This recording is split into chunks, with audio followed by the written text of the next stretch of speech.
Morning. Thank you for coming to the OIG and OGE Working Together Effectively session. It's kind of a misnomer for a title. It really should be OIGs and the ethics community working together effectively. I'm Seth Jaffe. I'm Chief of the Ethics Law and Policy Branch at OGE, and definitely welcome you here today. I guess we have the people who are very hardcore interested in IGs and OGE and the ethics community, and maybe a little bit less interested in the Hatch Act, apparently. Or they've had trouble in the Hatch Act and need to come visit with us. Exactly. So today I'm going to take about 15 minutes to talk about OGE's missions and priorities in this area, how the ethics community missions and priorities impact the relationship between OIGs and the ethics community, and finally, how OIGs and the ethics community can work together effectively. After that, Justina and Mark will elaborate on that, based on their extensive knowledge and experience in the area, and talk about the best ways to build relationships so that OIGs and the ethics offices can work together effectively.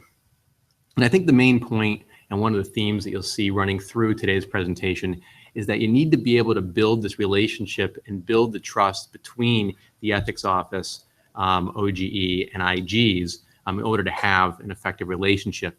Because when an issue comes up, if you haven't built this relationship and have this communication existing already, then that trust might not be there when it's needed. Of course, having open communications is always a two-way street. And so you need to consult with one another on a lot of different information that's coming into both the IG side and the ethics side. And one of those best ways to share information is when there are referrals based on either criminal conflict of interest issues or other issues that are relevant to both offices, and to share the disposition of referrals once they're made to DOJ. And I'm going to touch upon the benefits of building this relationship as we go through my 15 minutes here today. So let me talk a little bit about the ethics community mission and priorities in this area. Really, in the ethics community, as you all know, we're focused on prevention of conflicts of interest. And OGE supports this mission in a variety of ways. We oversee the financial disclosure program, which of course, disclosing financial interests can lead to prevention of conflicts of interest. We issue the standards of conduct regulations, and as many of you know, we're overhauling two of those subparts in the standards of conduct, subpart B, gifts, and subpart F, seeking employment. We issue regulations interpreting the criminal conflict of interest statutes because we have a memorandum of understanding with the Department of Justice that lets us do that.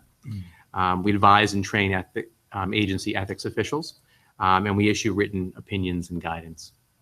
Now, as a result of our mission and priorities, which are very similar to, but not identical with, the IG's mission and priorities, there can sometimes be some tension in our priorities. For instance, OGE and the ethics community might be more focused on consistent, timely, and transparent advice, while the IG community might be a little bit more focused on accountability. And these, differing emphasis in priorities can sometimes lead to some tensions between the two missions. Now, but these differences between the priorities of the IG and the ethics community shouldn't mean that they can't work together effectively and efficiently. And in fact, sometimes having different missions can really make an effective working relationship even that much more effective. So as everybody here knows, if you're an attorney in the ethics office and you're giving advice to an employee, there's no attorney-client privilege between the the employee receiving advice, and the ethics officer. And so, there can be this tension between wanting to make sure that the employee shares all relevant information with an ethics official in order to make sure that they get accurate and good guidance concerning the ethics rules. But at the same time, because of this lack of attorney-client privilege, we also don't want to make employees feel that every time that they come in seeking advice from an ethics official, that they're simultaneously speaking to an IG who might investigate them based on the advice that they're getting or the information that they're sharing. And this also can spill over into financial disclosure too. Since agency ethics officials are trying to prevent conflicts of interest, they want to do that in a timely manner. That means they want to make sure they identify a conflict and prevent it prior to the employee working on a matter or a particular matter that might affect their financial interests. So since they're really focused on preventing this conflict and putting a remedy in place, they might be less focused on enforcement and violations and discretionary referrals to IGs down the road.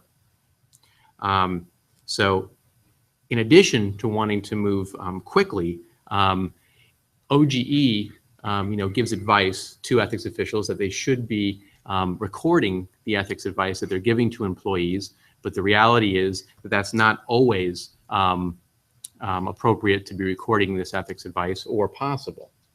It's usually appropriate. However, sometimes ethics officials are have so many questions that they get, it's more likely that it might not be feasible. Now, our regulations say to record the advice where appropriate. Certainly, the more serious potential violation if advice is being given on a potential criminal conflict of interest statute, it's more appropriate to be recording that advice. I know that IG's offices typically would like to have advice written down and have it recorded. And OGE does encourage ethics officials to do that. So in spite of some of these... More on that in a minute. A preview of coming attractions, Mark. So in spite of some of these dynamic tensions in the missions and the goals of each office, OIGs in the ethics community can and should work together effectively. So what I'm going to do now for the next 10 minutes or so is to just briefly review some of the ways in which OGE currently cooperates and works with and has a good working relationship with the IG community. And then I'll discuss some of the mutual benefits for building this strong relationship between the ethics shops and the OIGs in agencies. So first, what does OGE do in this area? We consult on cases. We consult with IGs pretty much on a weekly basis. We give them an independent look at the facts of their case and how it might apply to ethics rules and laws. And we also, just so you know, we make sure that if we're contacted by an investigator, that they've had the okay and the go-ahead to call OGE from their higher-ups at the IG's office, because that's always an issue. We consult with OIGs who are seeking advice, ethics advice concerning their own employees. So it's not an active investigation, but they want to know what ethics advice they should be giving to their own employees, sometimes on complicated issues. We conduct joint trainings.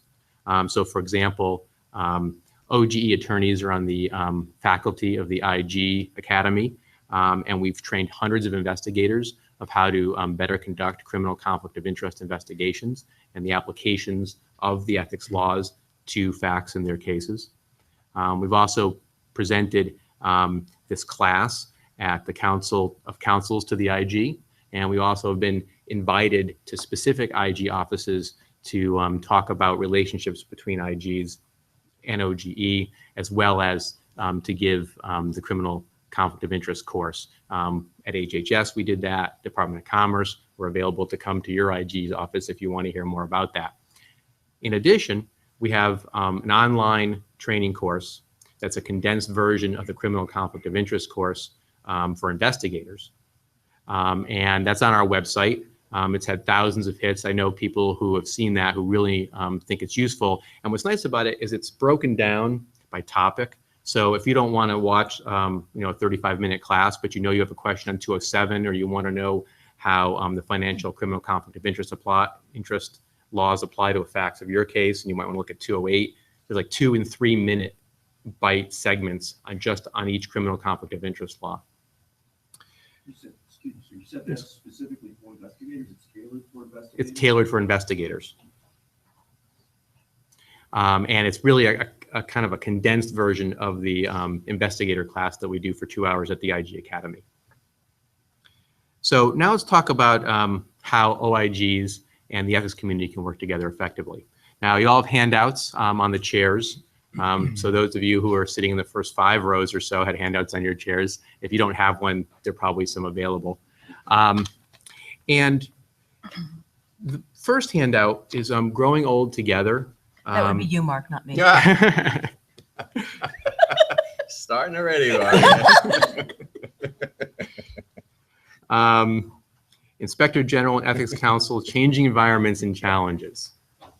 Now, this is an article that was published in 2011. It's in the Journal of Public Inquiry. It's written by 3 counsels to IGs, one of whom is Sandy Keith, who was the deputy counsel to Mark at EPA.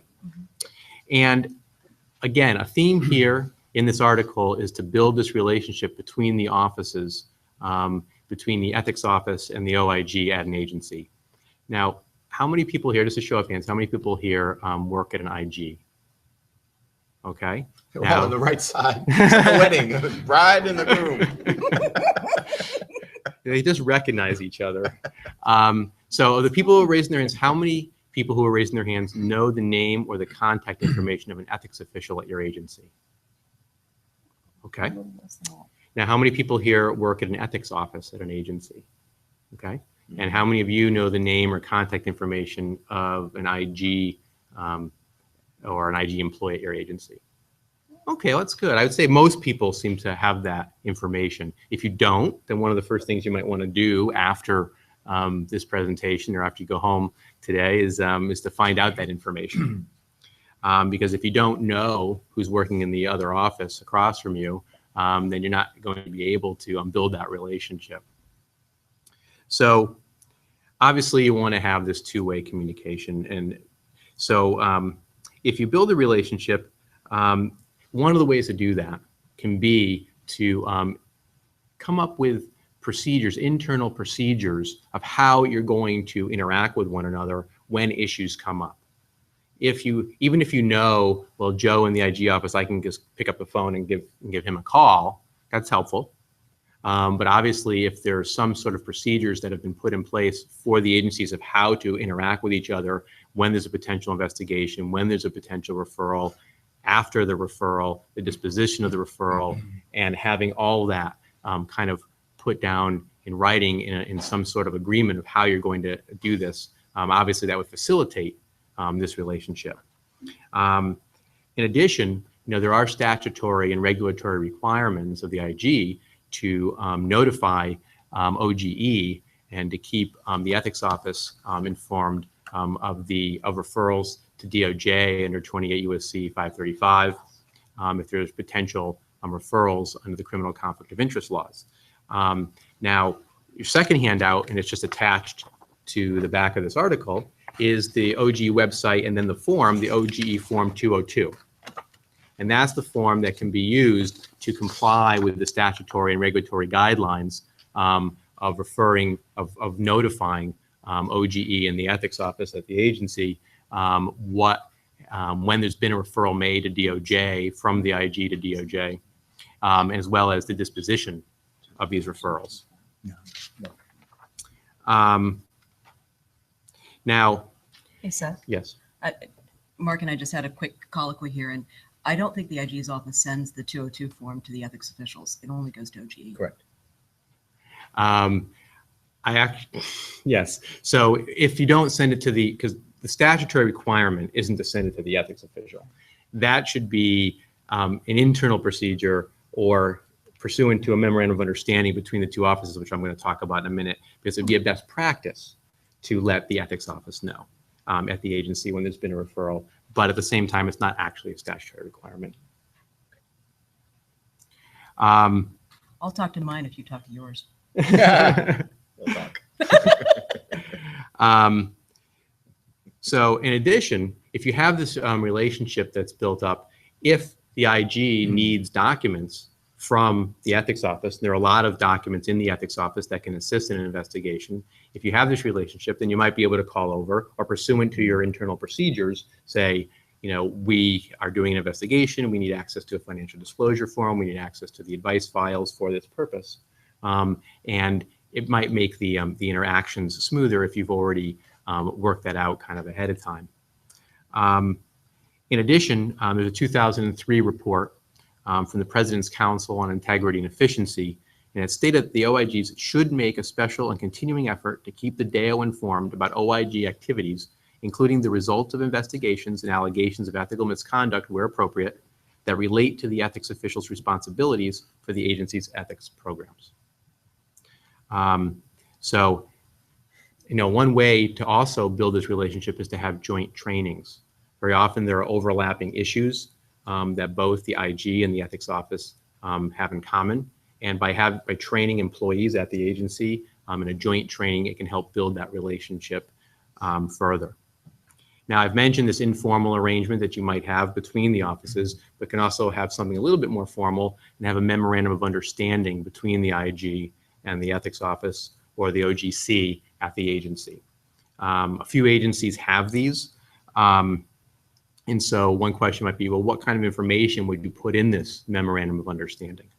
I do think that, you could start out by indicating that the audit and investigation functions really are uniquely in the OIG. So there can be a little bit of boundary setting in this memorandum of understanding to start, and possibly discuss the nature of any legal services or the nature of the advice or communications that the GC might be giving to the IG, as well as who is involved in this exchange of information and maybe who is not involved in the exchange of this information.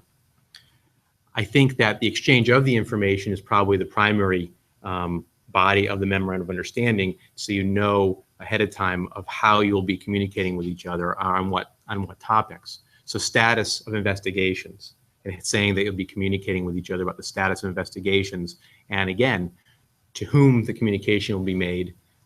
So each office is secure and who's getting this information. Possibly, any communication to or from DOJ concerning a referral on the conflict of interest laws.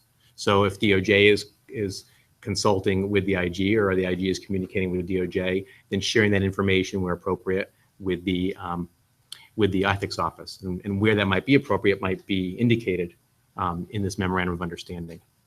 Of course, any referral to DOJ under 28 USC 535, and also the statutory and regulatory requirements of notifying OGE of a referral, and that's to do, the notification is concurrent with the referral, as well as the disposition of the referral and whether there's been any disciplinary action or prosecution as a result, could also be put in the memorandum of understanding. Now, I'd like to just conclude for a few minutes to talk about some of the benefits. We're talking about, well, it's really good to have this communication, but why is it good to have this relationship and this communication? I think first, it can lead to increased educational benefits. That's an educational benefits potentially for the employees at the agency, but educational benefits also for the IG's office and the ethics shop for learning how each shop works and to be able to give more effective advice and training to employees at the agency. There's also a potential deterrence value, and that's if employees at the agency know that referrals are being made, and then the ethics office gets to find out in a timely fashion what the result was, and that can be communicated to employees, knowing that there's a mechanism in the IG office to hold employees accountable and that it's functioning and that they get feedback from it. That can also be a deterrent value. And both of these benefits lead to a higher ethical culture at the agency. And so I want to talk about a little bit more specifically about the nature of these communications. As I said, OGE can provide expert legal advice and present an independent look at the facts of a case with an IG, and we do that all the time. In addition, OGE can provide training to IGs in conducting criminal conflict of interest investigations. And we also can consult, the ethics office can consult and with the IG's office to be able to give them actual information about advice that's been given to specific employees when an IG is conducting an investigation. And that obviously can be very helpful information to an IG investigator. And also, as I've mentioned before, the ethics office can provide a series of documents that can be helpful to an IG investigation. Now, as I mentioned, it's a two-way street, this communication. It's not all about what the ethics office and what OGE can provide to the IG. The IGs also need to ensure that they're satisfying these requirements of notifying OGE when there's been a referral. And OIGs really need to work on the idea of providing timely updates to the ethics office and to OGE about ethics referrals and letting them know about the status of ongoing referrals and the dispositions. So, this level of communication and trust between the offices can certainly have lead to practical improvements in the ethical culture of an agency. And by having this communication and knowing the disposition of referrals and knowing what's going on in both offices, it can lead to a lot of practical outcomes in the agencies. So, for instance, it can lead to individual administrative discipline, of course. It can also lead to targeted trainings in the agency based on identified problems and kind of a feedback loop of what's being done about them between the offices.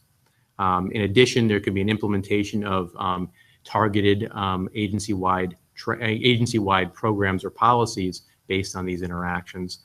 And there can be potentially even an implementation of supplemental agency regulations, ethics regulations that have been identified, maybe a systematic need based on these communications between OIG and the ethics office. So now that I've talked about that for a while, I want to turn it over to the professionals and people who deal with this on a day-to-day basis.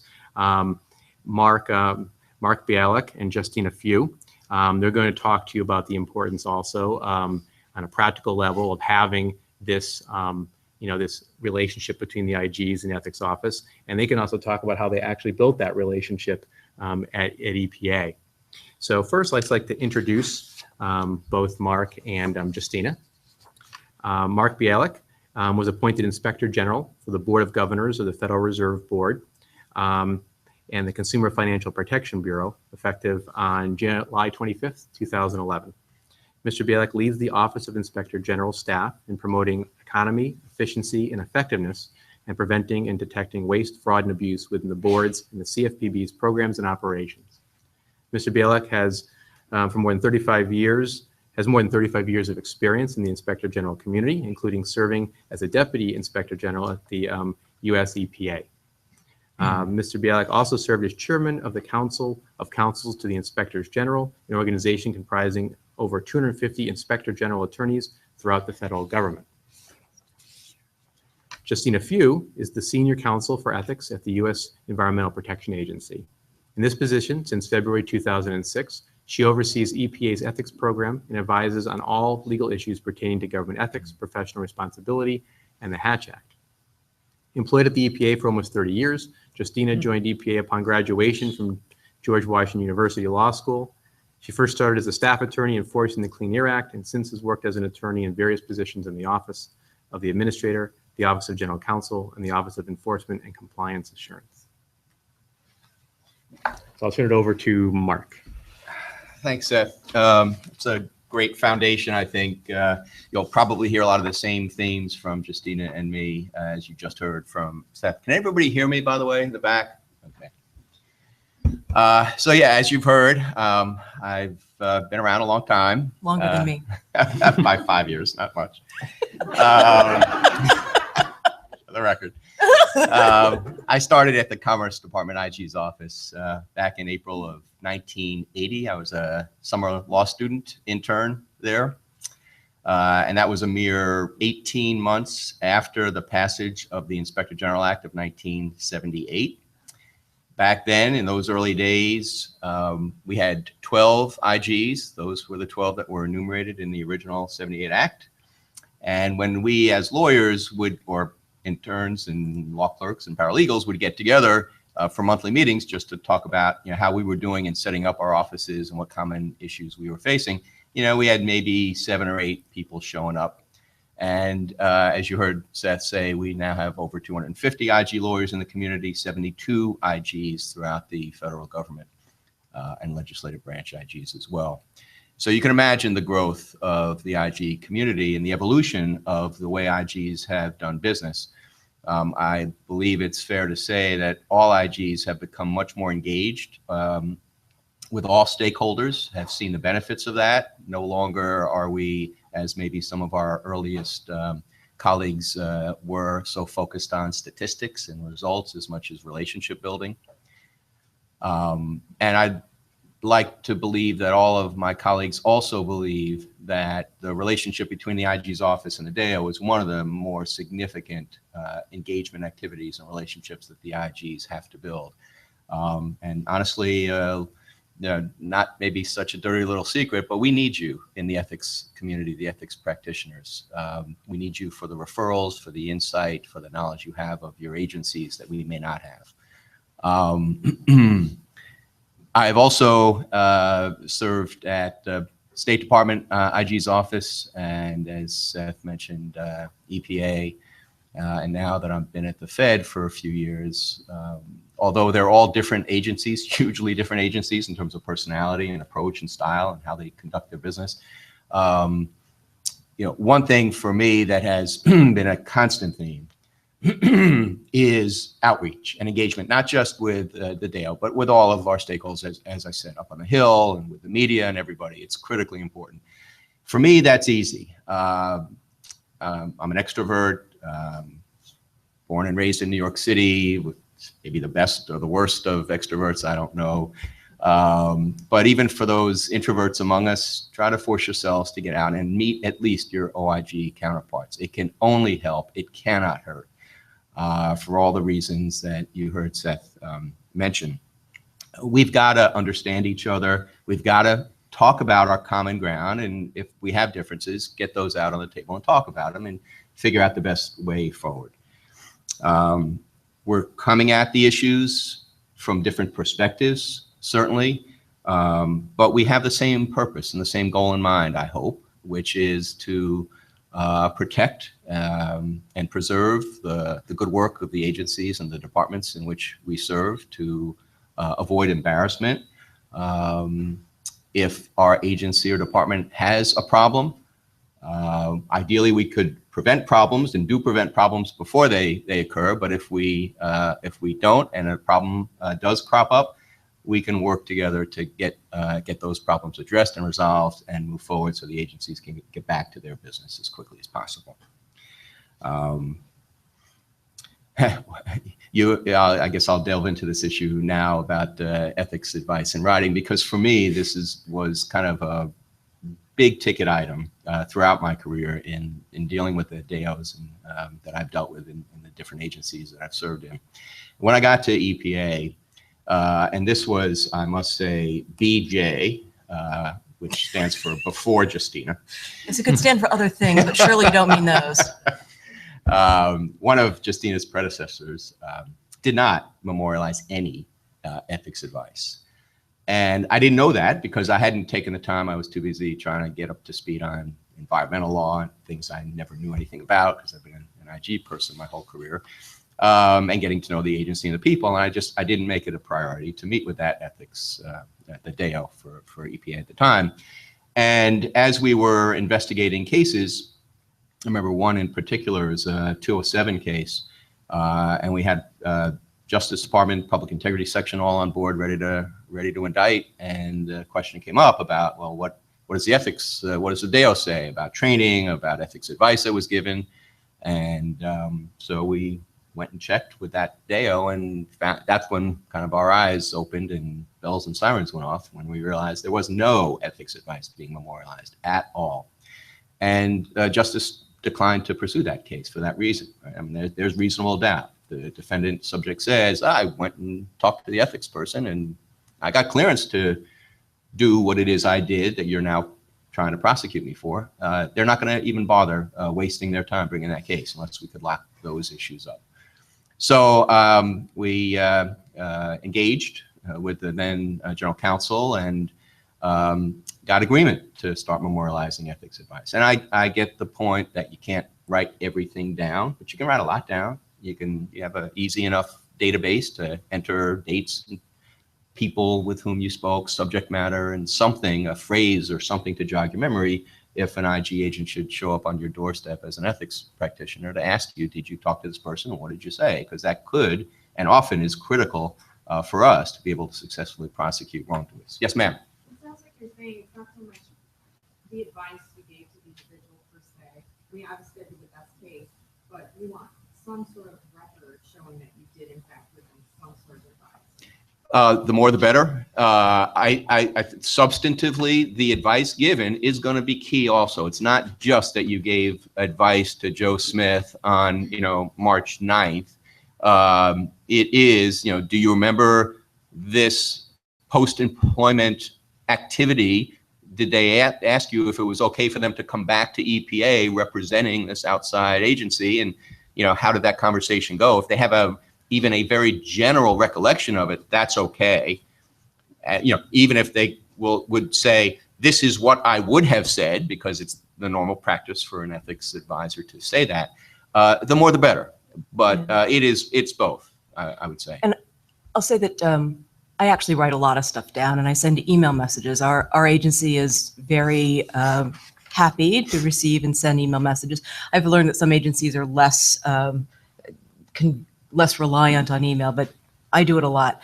I had a situation in which a career SCSer was under investigation, and among her defenses or reasons to the Inspector General was that she claims that she had had a conversation with me and that I had provided her with advice that was inconsistent with the advice that I would normally provide. Because I had a really good working relationship with our IG's office and their investigators, they came to me, they said, do you remember this? And I said, I remember walking to get lunch and encountering this person who said that she was engaged in outside activity. And I said, if it's just that, then you don't need to seek prior approval of the outside activity, but you need to report on your financial disclosure report. Part of the problem is that she never disclosed anything on her financial disclosure report. Even though that advice wasn't in writing, because I didn't even consider it to be significant at the moment, and the advice was, nope, you don't have to seek prior approval. The fact that I had a really good working relationship with my Inspector General investigators, and the fact that I routinely put things into writing, they were able to rely on the fact that I said, this is the advice that I would ordinarily have given. It's probably the advice that I gave. And that's sufficient for our purposes. I think you heard Seth mention trust, and that's certainly a critical component of the reason and the need for us to be talking to each other as often as we can. I think Justine and I, we certainly talked and emailed a lot, met face-to-face either in her office or my office when I was there as counsel once a month, at least at a minimum, because it's an active agency, 18,000 employees. There were always ethics issues surrounding the work of Justina's office and our office. But that trust can help define boundaries, what types of matters should be referred. I heard Seth mention these kind of MOUs that exist, and I think that's a great idea. I'm not sure you can memorialize everything in there about, when does a DAO decide to refer, based on what type of information, and if it's potentially criminal, and does a DAO know all the ways in which it could be a potentially criminal matter. Those discussions between the IG and the DAO can help tremendously get a better feel, maybe, by having the IG communicate to the DAO what kinds of criminal matters could arise out of a fact pattern, what kinds of criminal matters that IG's office would take on. Even if it's technically a potential criminal issue, a time and attendance fraud issue, depending on the extent of it, depending on the individual, the grade level, honestly, sometimes depending on the workload of the IG's office and how much bandwidth does the IG's office have in terms of excess agent time to be able to pursue issues like that. So there ought to be a very strong and dynamic set of conversations that take place so that the DAO can be in tune with the IG and vice versa about what gets referred versus what may just go right back to agency management to address and resolve. Or even when something gets referred. Or even when it gets We had a lot of referred. conversations about that. Yep, absolutely.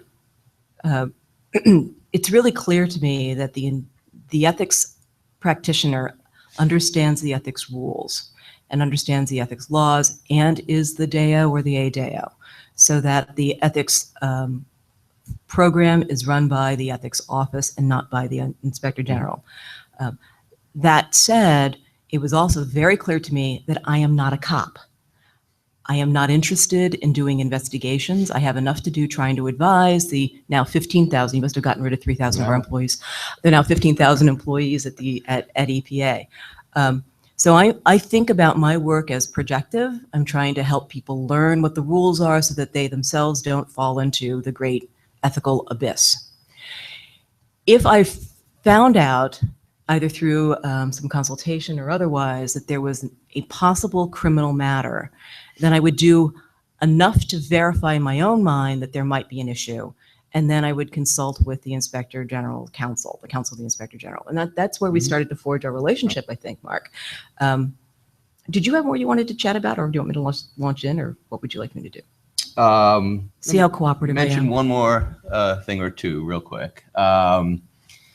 So this issue about what it is that Justina could do and what it is ethics practitioners could do to verify or corroborate an allegation is a big deal for us. Similarly, we could, if not lose a case, at least make a case a lot more complicated should a DEO bring in a potential subject of an investigation and start asking questions or start asking for documentation without appropriate advice of rights warnings, let's say, if it is a potential criminal case, or protecting and preserving chain of custody and all the things we in the IG community concern ourselves with and worry about. We need to make sure we're on the same wavelength about that. You know, obviously we have subpoena authority, we can put people under oath, we can do searches and seizures and arrests and all of those nasty things. But we need to make sure our colleagues in the DEO community understand when we would pull that trigger and do those things, and when we are going to rely on them to just send something over, when we're going to rely on them to do some level of corroboration, pulling the OPF for us even to verify dates of employment or supervisory relationships or whatever might be useful. That would be entirely fine and appropriate for a DEO to do. Only through discussions and communications can you get that level of understanding. One last point, and then I'll be quiet for a little while. One thing that also was a kind of a big deal for us at EPA was we wanted to have our own OIG employees, 450s and 278 forms, be reviewed by our IG counsel. And the reason was, if this is going to be a meaningful exercise, we want it to be a really meaningful exercise, and IG counsel and supervisory personnel within the IG's office are going to have a much better idea of what organizations, what companies, let's say, an IG auditor may be coming into contact with that may present a conflicts issue with a financial holding. Justina, as wonderful and brilliant and phenomenal a human being as she is, doesn't necessarily know all of that. Not omniscient. So we made it a point to want to insert the IG counsel into the review process. And we came up with a solution, easy enough. There's I think, an intermediate reviewer box on the cover, on the front page of the form. And we had a process, and we agreed that if the employee got the form to the IG counsel by the due date, that was sufficient from meeting the May 15th or whatever. No. Huh?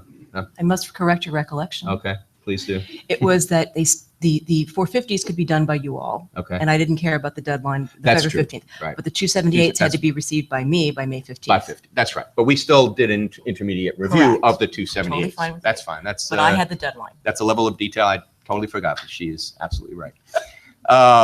But again, you know, we had a need, we had an interest, we had a concern that we wanted to protect, and by just sitting down and talking it through, we came up with a fine solution that kept her interests in mind and satisfied our needs. So at that point, I will stop and turn it over to you. Oh, My aren't dear. you lovely? Do you remember how we first met? You and me? Yeah. We've already tested his memory. So I'll remind you that I had been with the agency for a number of years, and then I became the Senior Counsel for Ethics, which at EPA is also the ADAO. And within my first month, there was a Hatch Act issue. Oh, right. Do you remember this? Oh, right. Yeah. So the backstory here is that at EPA for many years, the IG Council was actually housed in the Office of General Counsel. And then about, I guess 5 years before I became the Senior Counsel for Ethics, Mark had become the IG Counsel housed in the Inspector General's office. So there had been some growing pains between the Office of General Counsel and the new IG Counsel, and kind of trying to figure out, you know, who had what responsibilities. I came in as a senior counsel. My predecessor had retired. There was only one other lawyer in the group who had also wanted the position, that didn't get it. So it was already a little bit strained. And in my first 3 weeks, I reviewed a Hatch Act matter. In this situation, the head of our agency was invited to speak at a political fundraiser. I cleared it, I cleared the invitation, and then when the invitation was sent out, this is for all of you who are missing the Hatch Act talk right now, I'm going to give you a little bit of it now. The political campaign changed the PDF name of the file to EPA Administrator Speaks at politicalfundraiser.pdf.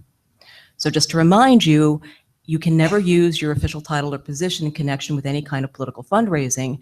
And even though I had cleared the invitation, I had no control over what happened with the PDF.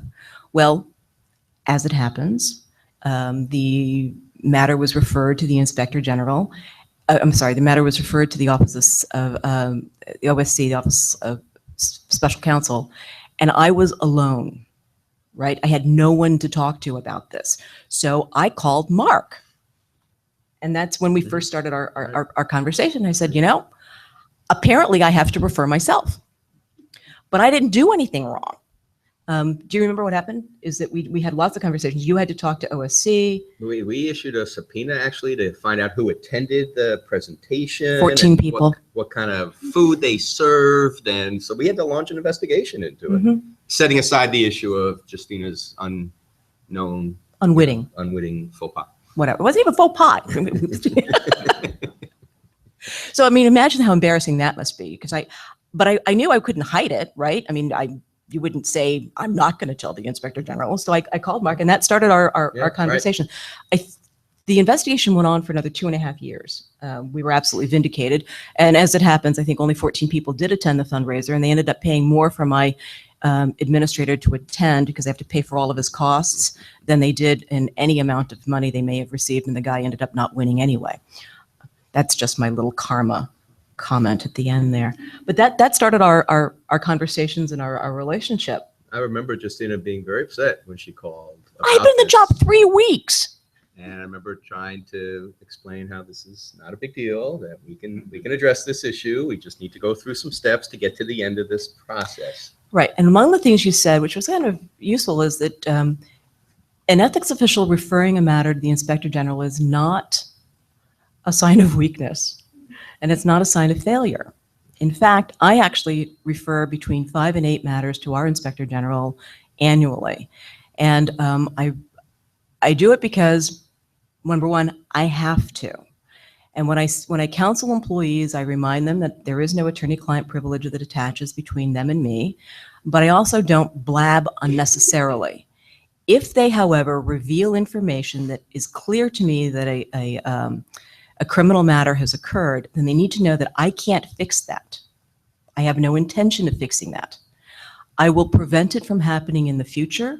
So if they need to recuse, they need to recuse immediately, so that going forward there isn't a problem.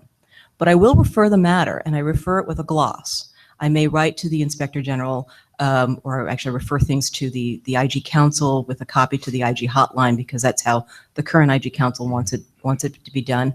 That says, you know, here's a conversation I had, this is what happened. It's a technical violation of 208 or 207, but, you know, these are the reasons that went into it. And then if the Inspector General's investigators want to talk to me, I'm available to do that. As it happens, I have lots of conversations with the investigators. The current head of that group likes to bring his investigators by to visit with me, so I get to meet all the new ones. We have charming conversations. They tend to be awfully free with their with what's going on, because they trust. I'm careful. They trust that I'm not going to go ahead and sort of blab about their latest exploits or whatever it is that they do. By the same token, though, even though they're sharing with me, and here's my point, Mark, is that I do contact the Inspector General's counsel's office if I think that his investigators are asking me for more than I'm really able to provide. My feeling is, my sense is that I provide advice about how the ethics rules work, the interpretation of the rules and the statutes, and what elements are necessary. They may give me their fact pattern, and I'll let them know whether it's an issue or not. Remember that federal ethics officials are bound by the standards of ethical conduct and the conflicts of interest statutes. We don't poach into areas that are out beyond that. So take an example. Let's say that you have a career SCSer, these things really happen in my agency, who is having a torrid affair with a subordinate, with a person who is a GS employee, but not his direct subordinate.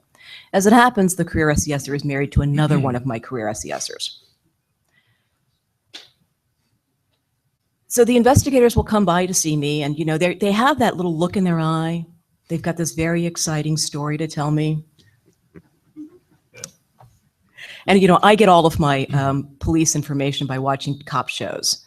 So that means that there's no Mirandizing that's going on in the cop shows. I mean, I am not the person you want to talk to about what methods and how procedures are that the investigators have to follow. But I'm as interested as anybody else in the torrid affair stories. So in they come, they've got this torrid affair, and my job, though, is to sort of parse through the fact pattern that they give me to determine whether or not there's a standards of ethical conduct violation. Is it a violation of the standards of ethical conduct to have a marital affair? No. Is it immoral? Not going there.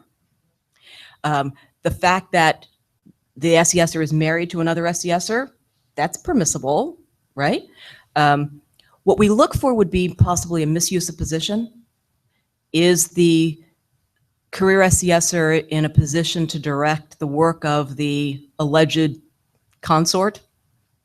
Are they going on travel together? Are they filing their forms appropriately? Are they filing their vouchers appropriately? I have no idea. Not ethics rules, only if the fact pattern comes to me and I can say to the investigator, well, that would be a misuse of position kind of concern.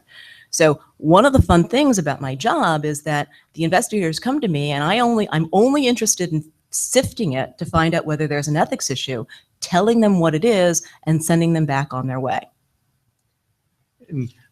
Justina said a lot of important things there. One thing I just wanted to highlight is the idea that OGE is only likely to kind of insert itself into a situation where there's a potential problem if the ethics office isn't preventing future violations. So Justina is saying how if someone comes to her and there might be a criminal violation, or at least a potential one, and then she's going to take the steps in a timely fashion to make sure that that doesn't continue. Now, we get calls from agencies pretty frequently to have for technical guidance on whether a referral should be made based on some information that they have, and we'll give some guidance. It's ultimately up to the agency whether they want to refer it. OGE would be more concerned if there weren't steps taken to cut off any potential future violation. So if there were either a standards of conduct issue that was ongoing or a potential criminal conflict of interest violation that was ongoing, and the ethics officials addressed it, but didn't address it by preventing future violations, then OGE, that's something that OGE would be concerned about. So some of the things that we do at EPA to have a decent working relationship with our Inspector General, and I will say that at least my part of the office has a very good working relationship with our IG's office. You may have seen that we're in the news sometimes, and maybe it's not so clear in other parts of the organization. But I invite the IG's lawyers to my monthly ethics conference calls and meetings. They have a standing place with our organization. Anything that I send out to all ethics officials is sent to them. As a courtesy, they're also certainly able to review our training. We do online training annually, and they can review it before it goes out. We include slides about people contacting the Inspector General and making sure that they know where to contact. Do you remember, Mark, there was one time where I double-checked the phone number for the IG hotline, and we discovered, yes. do you remember what? I called the IG hotline, which had been listed on our ethics advisory for years. And when I called it, it was a porn line. I don't know how that happened. And I had two numbers were transposed or something. no, we had moved, we had changed the prefix. Oh, We had moved offices. And I had the wonderful joy of calling up Mark and saying, perhaps you should you should check up the phone number.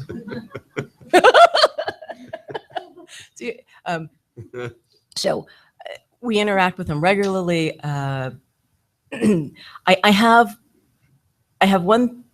a story to share about how you can show that it's so beneficial to have a close working relationship with your Inspector General. I had an instance in which we learned, to our surprise, that we had a person into the agency on an IPA, and the regional people had done the review of the Intergovernmental Personnel Act. The person was coming to us from a state and working in one of our programs. Unbeknownst to me, the regional ethics people had cleared the fact that the person was still an employee of the very same state where she was making decisions about grants involving that same state. Well, as ethics officials know, that's a potential conflict of interest under 208. This had been going on for, I think we were into the second renewal of the IPA agreement. So it had been going on for a couple of years. When I learned about it, we had to take steps to recuse the person from working on matters that involved the state. And then we had to figure out how to get in touch with the Office of Government Ethics. Do you remember this, Seth? To get a waiver. So this was the first time that, this is an instance rather, in which I had to work both with the Office of Government Ethics and with the IG's office on a matter that was pretty significant. We're talking about a criminal matter. Is it intentional? Probably not. Did the individual seek advice from the Regional Ethics Council, who can give insulating advice? Absolutely. Did the Regional Ethics Council give advice that was perhaps incorrect? Well, let's charitably say, oops. All right, now we have to figure out what to do. So we had the person recuse, and then I had to work on getting a waiver. Now, one of the things that, if you've ever done a waiver from 208, the Office of Government Ethics will ask you, what are you doing to resolve the situation? And typically they want to know, have you referred the matter to the Inspector General, and have they declined?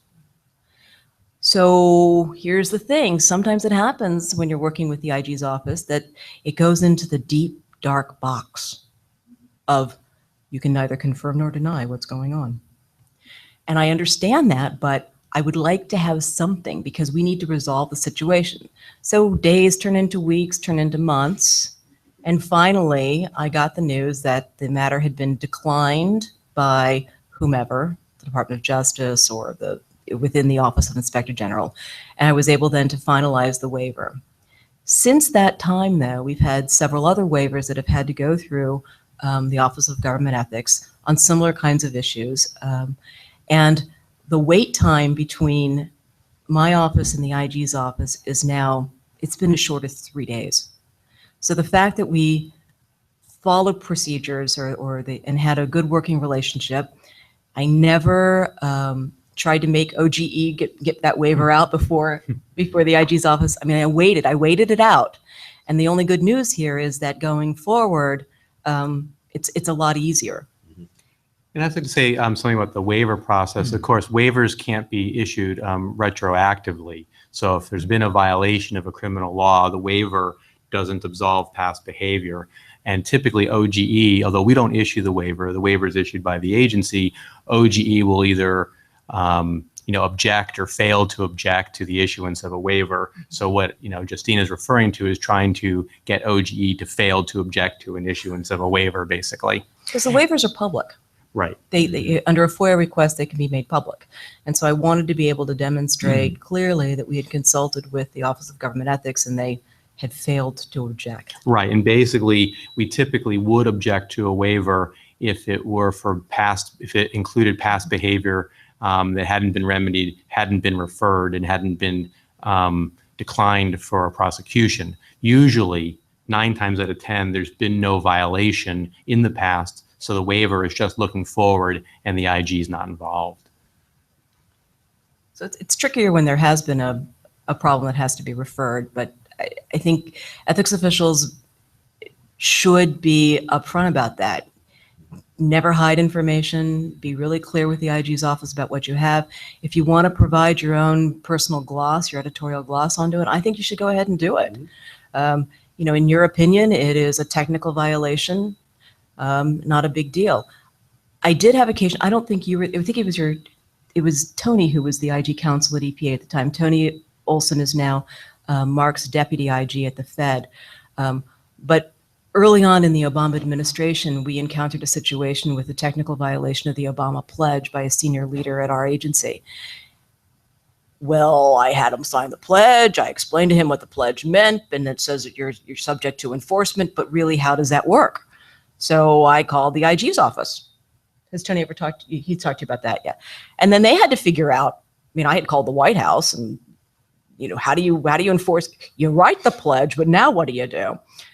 So even instead of trying to figure out on my own, one of the first things I did was to consult with the IG counsel to say, it's a matter of first impression for me.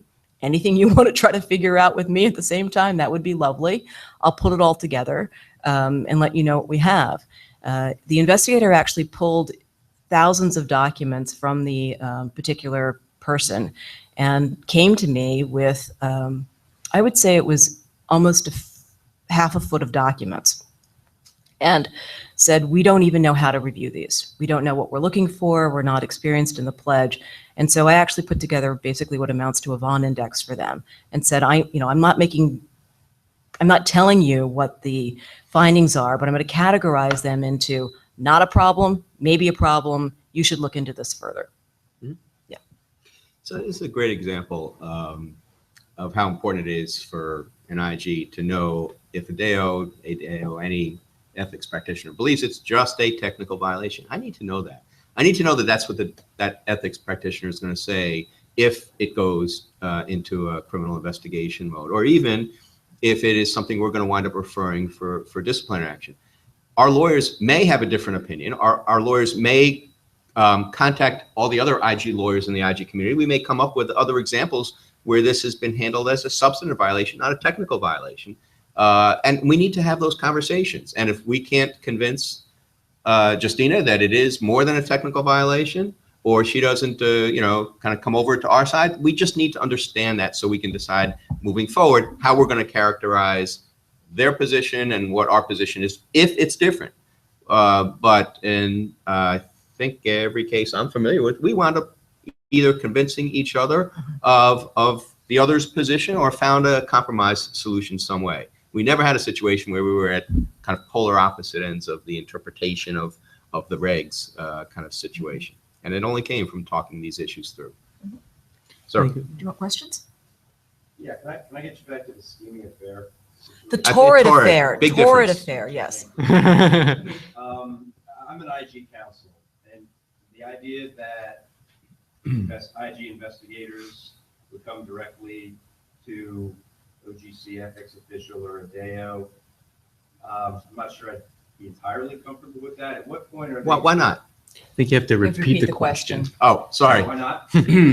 Yeah, this gentleman is IG counsel and was making reference to the numbers of occasions when IG agents would come directly to Justina and have conversations, and the questioner was expressing some discomfort with that. Well, there needs to be independent legal counsel to the IG. I'm wondering to what extent does that step over that, come close to that line?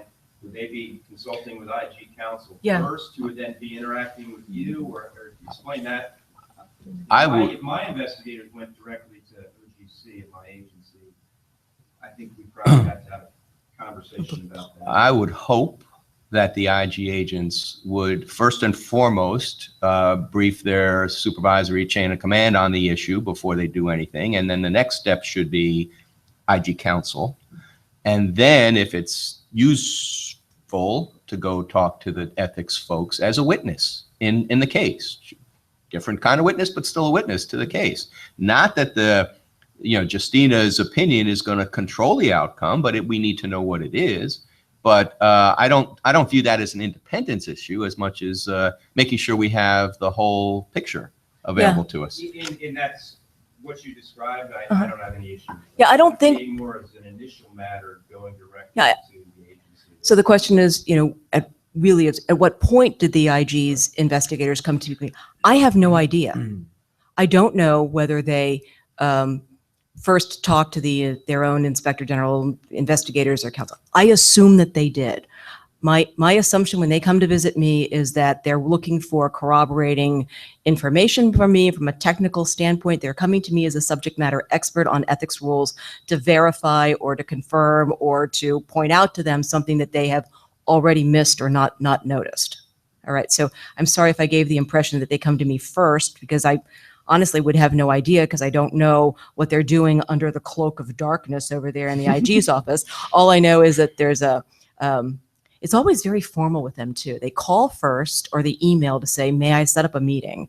And they always come to me. They never let me go to them. And it's almost like, like a drug deal or something. It's like, are you going to be available? I'm stopping by. So if that helps at all I know is that I'm providing substantive, I'm like the subject matter expert. They're coming to me and they're asking me, which I actually kind of appreciate. Now, the next time they come by, I'm going to ask them, have you checked first? Are you allowed to be here? Usually, you don't need to do that. I don't need to do that. See, and I'm not going to. Actually, I'm not even going to do that. I'm assuming they know what they're doing. Can, both from the ethics official side and from the IG side, can you speak to some of the common denominators amongst cases that the IG has accepted for referral or declined for referral and things, signals? The question was, did we address the common denominators of matters, subjects that typically the ethics practitioners would refer to the IGs, that the IGs would tend to run with and take on and accept versus decline? Certainly, I think the financial conflicts of interest issues are the largest proportion of referrals that I've experienced over pretty much the entire career. We get the miscellaneous ones, the tort affair, the tax fraud, the travel fraud, the time and attendance fraud, outside employment issues. But I'd say it's the conflict of interest ones. So for me, I will always refer something that has appears to be a criminal violation. The other things that I will tend to refer will be if I was going to say malfeasor, but that's pejorative. If the individual is a high-level government official, so even if it's misuse of position because of the nature of supervisory and career SES or political positions, my inclination is to notify the inspector general, and then they can decline if they want to. But I want to be sure that I've done what I can to refer the ones that I think are more likely to be controversial. Gentleman with the gold Joseph A. Bank tie on. I have the same one.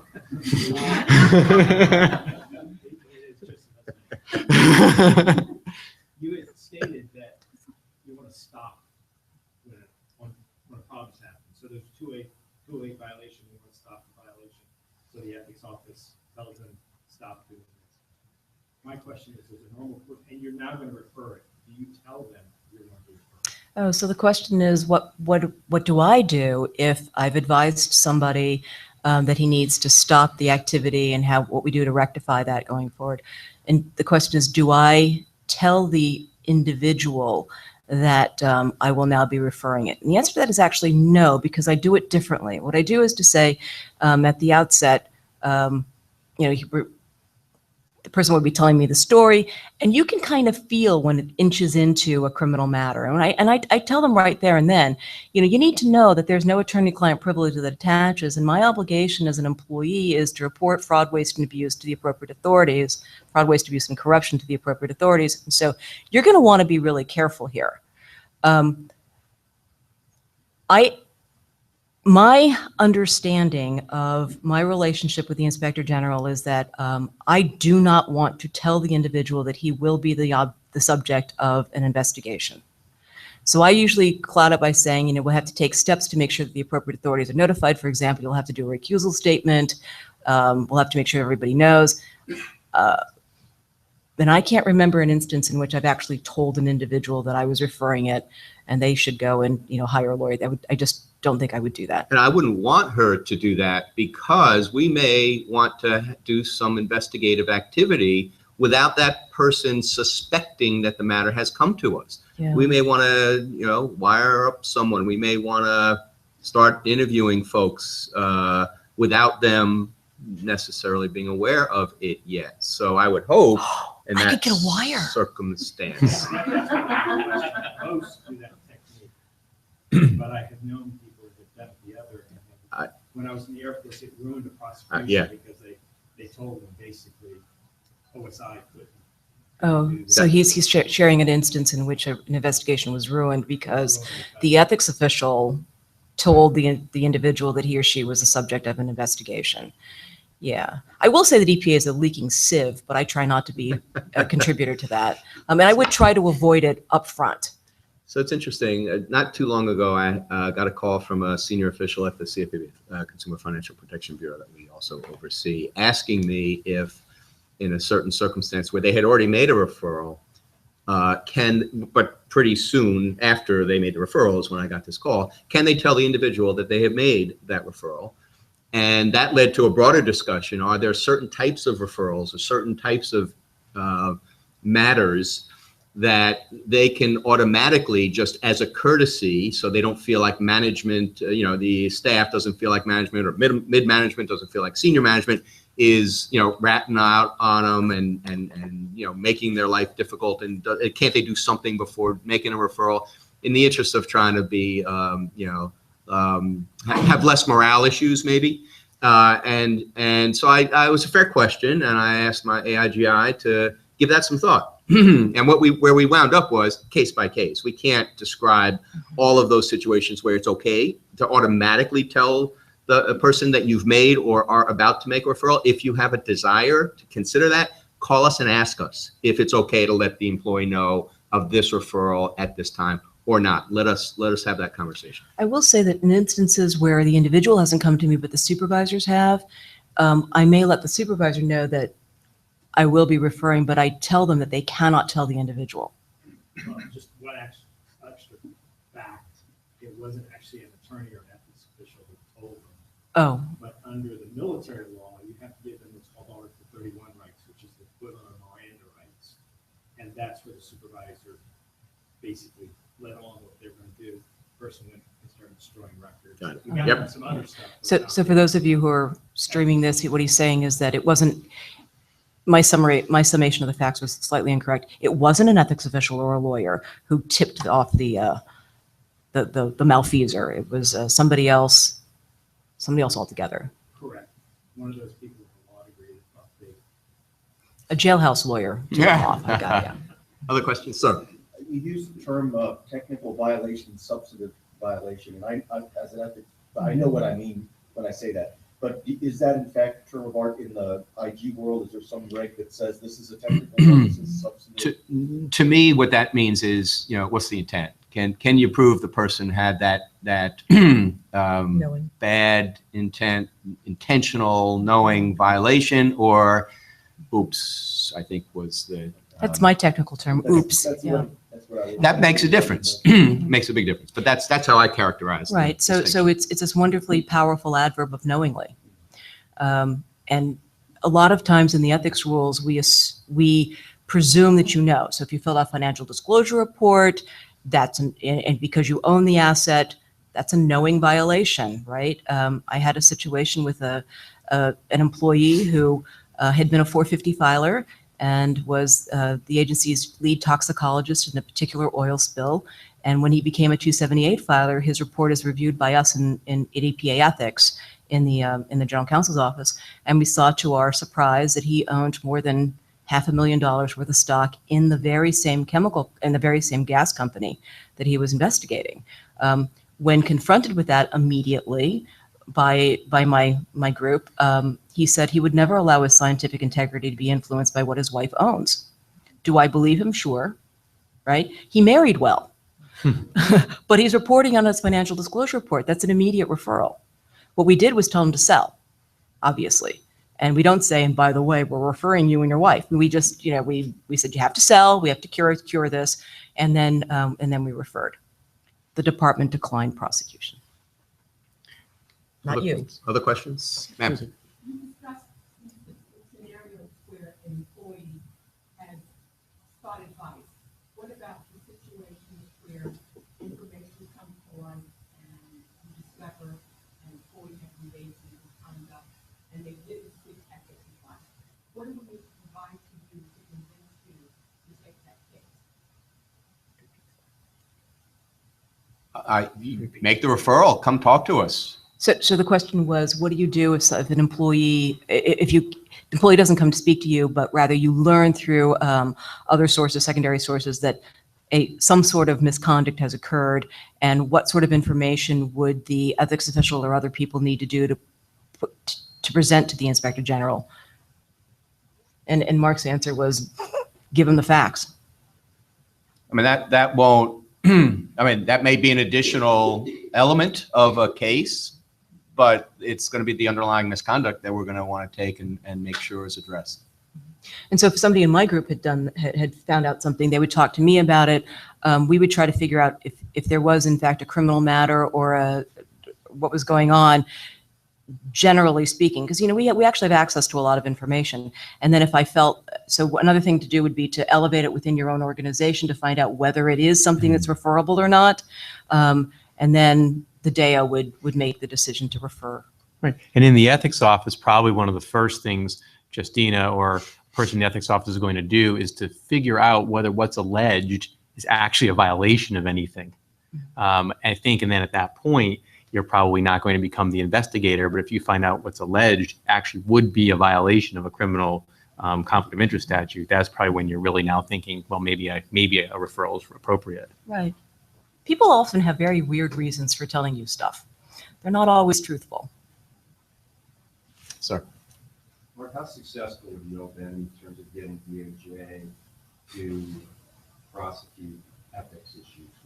We handle a lot of time and attendance cases, and even where it's, say, $150,000, $250,000, a lot of times DOJ doesn't want to take that. So it depends on the group you're dealing with. If it's a AUSA and a local U.S. Attorney's Office, if it's public integrity at Main Justice, depends how well you know them. We've done things, for example, where we think it's a really good case and they're kind of little cool on the idea of going forward. It's complicated, maybe. We'll actually have our IG counsels kind of do the research on the criminal statute and provide a pros memo that the AUSA or the trial attorney of public integrity can use to run up their chain of command and get, What's a pros memo? Prosecution memo. It's Oh, laying out the okay. facts, marrying it up with the elements of I see. the crime. So we try to make it easy on them to prosecute the case. If they're thinking it's going to take a lot of time and effort, they got a heavy workload with other cases. I think for them, it really depends on that. What's their bandwidth to take more cases? It depends on the seniority. Is this going to be a headline case for them? Is it going to be important to them and a good case for them career-wise to make? A lot of factors honestly go into it.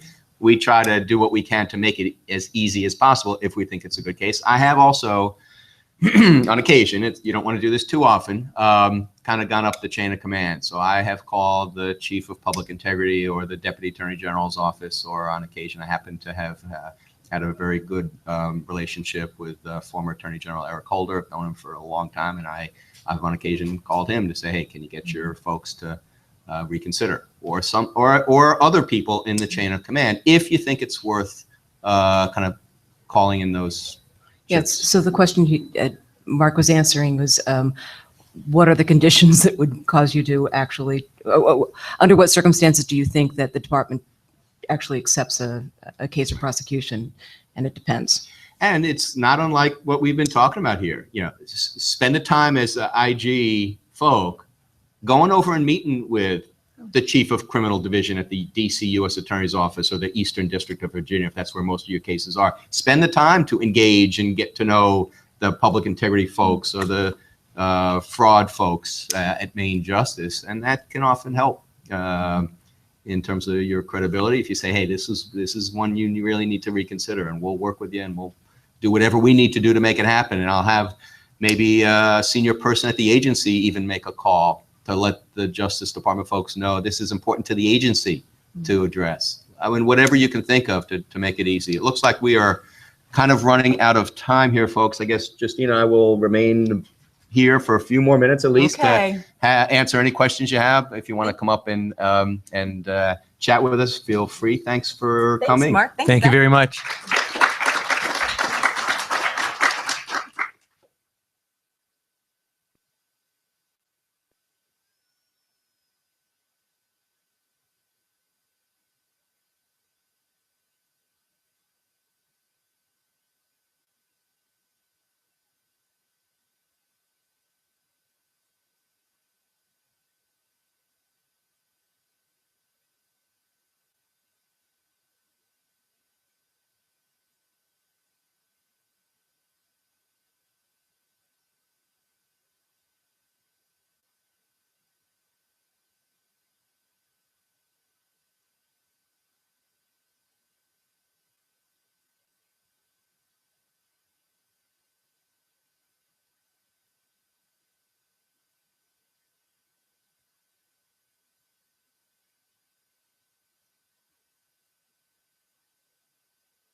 Good morning, everyone. Welcome to Model Ethics Program Practices. Still have a few people filtering in, so we'll kind of start now and just let them take their seats. So model practices, best practices, leading practices, whatever term is in vogue at the time, the bottom line that these are the ways that we manage to do more with less. We improve efficiency, we reduce errors, and we leverage the tools we have available to us to make our jobs easier and our programs run better.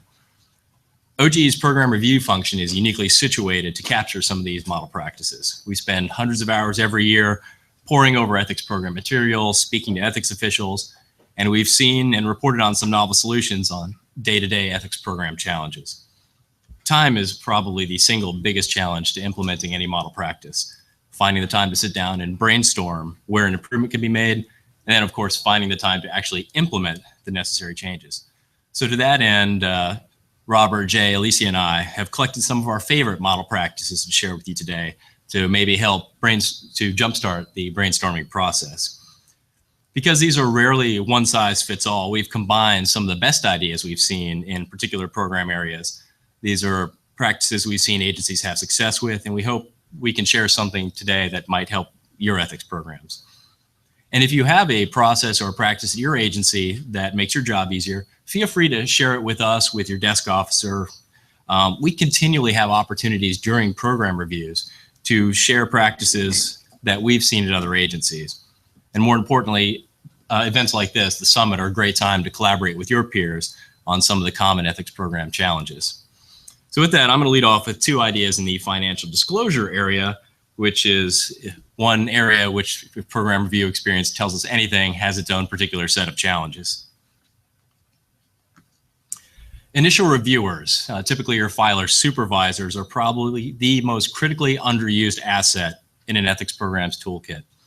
Sometimes they're taken out of the process entirely, with agency ethics officials reviewing all of an agency's financial disclosure reports. That could work for a small agency, but when the number of filers grows, it could put a real burden on ethics officials to not only correct reports that are technically insufficient, but more importantly, it forces ethics officials to become experts on the filer's duties so they can perform the conflict analysis across an entire agency without having that firsthand knowledge that a filer supervisor might have. On the other hand, supervisors are not ethics officials, so there's, we'll say, an occasional disconnect in the review process. So tell me if any of this sounds familiar. You correctly identify potential conflicts based on the filer's reported interests and job duties, whereas your initial reviewer made sure the report was turned in on time and wasn't outright missing pages, mostly. You ensured assets are reported correctly and the report was technically complete, whereas your initial reviewer didn't question that entry on various stocks. Now, we review over 1,000 of your PAS financial disclosures, so we know it could take days to review an extensive report with hundreds, sometimes even thousands of assets, where your initial reviewer might have received, reviewed, and forwarded the report to you in a few minutes. You'll see this especially if you have an electronic system for maybe your 450 reports, where it has a timestamp where it came in and was certified within 30 minutes. This isn't to say that all supervisors and all first-line reviewers have these issues. Some of you have supervisors that are extremely knowledgeable in the disclosure requirements and conflicts analysis. This model practice is for those of you that either don't have experienced initial reviewers or haven't tried to leverage them yet. We've seen agencies have success using supervisors when they've created a sort of tool or a guide to walk them through the process. This doesn't have to be a detailed instruction manual, and in fact, it probably shouldn't be. There are hundreds, if not thousands, of pages and hours of video training if you want to make your initial reviewers into financial disclosure experts. But A, will that work? And B, is that what you really need? Or is it better to let your initial reviewers focus on what matters the most, a conflicts analysis, even if they don't get every other little detail in the review process right? You could probably distill a conflicts analysis down to 2 bullet points. Know what each asset is, and know if your employee worked on anything related to it. Now, you could probably add a little more detail to make sure everything is clear, but when you get right down to it, this is the heart of a conflicts analysis.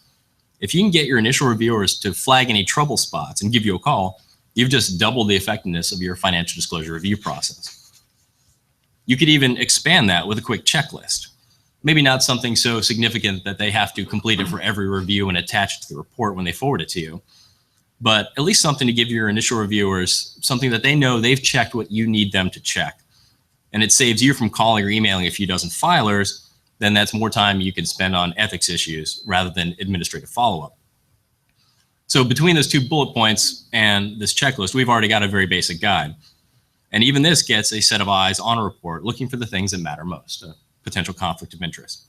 You could expand this to address what some of the recurring problems you see at your agencies. Too much personal information, incomplete sections, vague asset names, anything that saves you unnecessary follow-up work on the back end. Because things like this is all about incremental improvement. You won't see a huge improvement right off the bat, but every minor correction made before a report reaches you frees up more time for you to focus on other issues. So by a quick show of hands, how many of you use something to help your initial reviewers in financial disclosure? Would any of you with your hands up be willing to share some of what you've done over here? Sure, Don will be done with Indian Health Service. What I had done, we have about 400 filers. I don't review all of them, but last year I went through all of them for our agency. And I have regions where I have an initial review done by in the region by an ethics contact. And I identified 3 things for them that they needed to make sure happened with every report this year going into the filing season. We developed basically a 3-slide show for them to give, like this went out to all the filers as well, is basically instruction on making sure that the general information was correct on page 1 to include duty, position, and where they work, because that was not getting done. The next thing was like just as simple as making sure on their new entrant, making sure the date of entry or the DAP was filled in. Thank you for that, by the way. And then on the third one, and this is basic stuff, I know. The third one addressed just what you're talking about, assets identified. Always have a huge problem with people putting down 401k with reportable assets and not giving. So that third slide for both the initial reviewer and the filers addressed, this is where you're going to make your mistake, and gave example entries that were wrong, explained why they're wrong, and then gave example entries of what was supposed to be right. My hope is that will take care of 50% of the deficiencies this year that were identified last year. But they're supposed to do that on the initial intake of the report. Excellent. So for people watching online, if they couldn't hear that, he's basically done what we're talking about is create something for initial reviewers, in this case, a slideshow that hits the highlights of what needs to be filled out on the report and some of the trouble spots that they're going to run into so they can make sure those are corrected before they're forwarded to the ethics office. Can I ask you a question? Yes. These are supposed to be confidential report disclosures. Who can see it? Who can see the confidential report? Yeah, because we're saying the supervisors. In most cases, your supervisors probably already are filers if they're supervising other filers.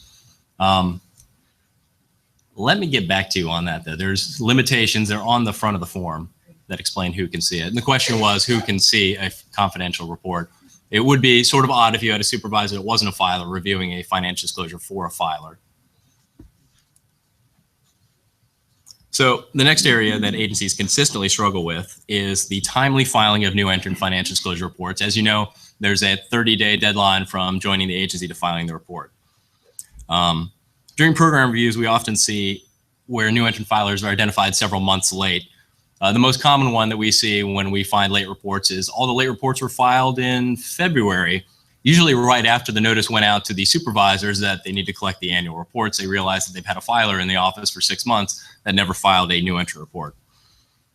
Either way, these are probably the top 4 reasons why new entrant filers are missed.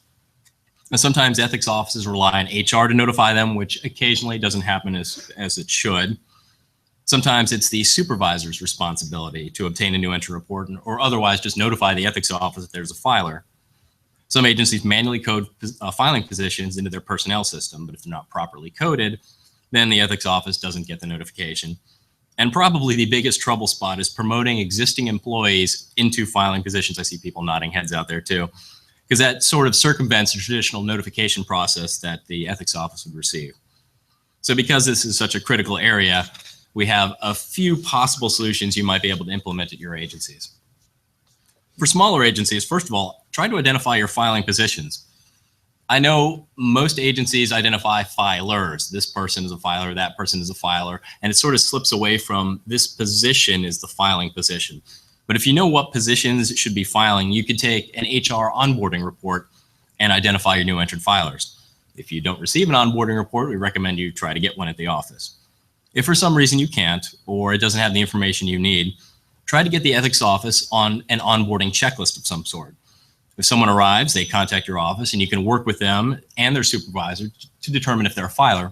And as a bonus, you can probably complete initial ethics orientation at the same time. I missed my slide. In smaller agencies where ethics officials are often the general counsel, wear multiple hats, and they're part of the senior staff, it's often easier to meet regularly with your human resources or admin counterpart to keep you up to date on arrivals and departures at your agency. Larger agencies, little trickier. Again, if possible, identify your filing positions. If you have a large number of new employees and a large number of filing positions, getting them electronically coded into a personnel system somehow is even better. Electronic coding will, of course, allow you to leverage your onboarding reports and see at a glance how many new employees should be filing a new entry report. Try to get that report every week if you can. We've seen agencies that would get a monthly onboarding report, but if you have 30 days to file and they showed up the first or second day of the month, you really don't give your new employees that much time. Then you have to work on filing extensions, keeping track of that. Get that report every week, and very few of them will slip past you. Now, having ethics as a stop on an onboarding checklist might not be practical if you're the US Army, for example, and you have thousands of people trying to knock on your office door every day.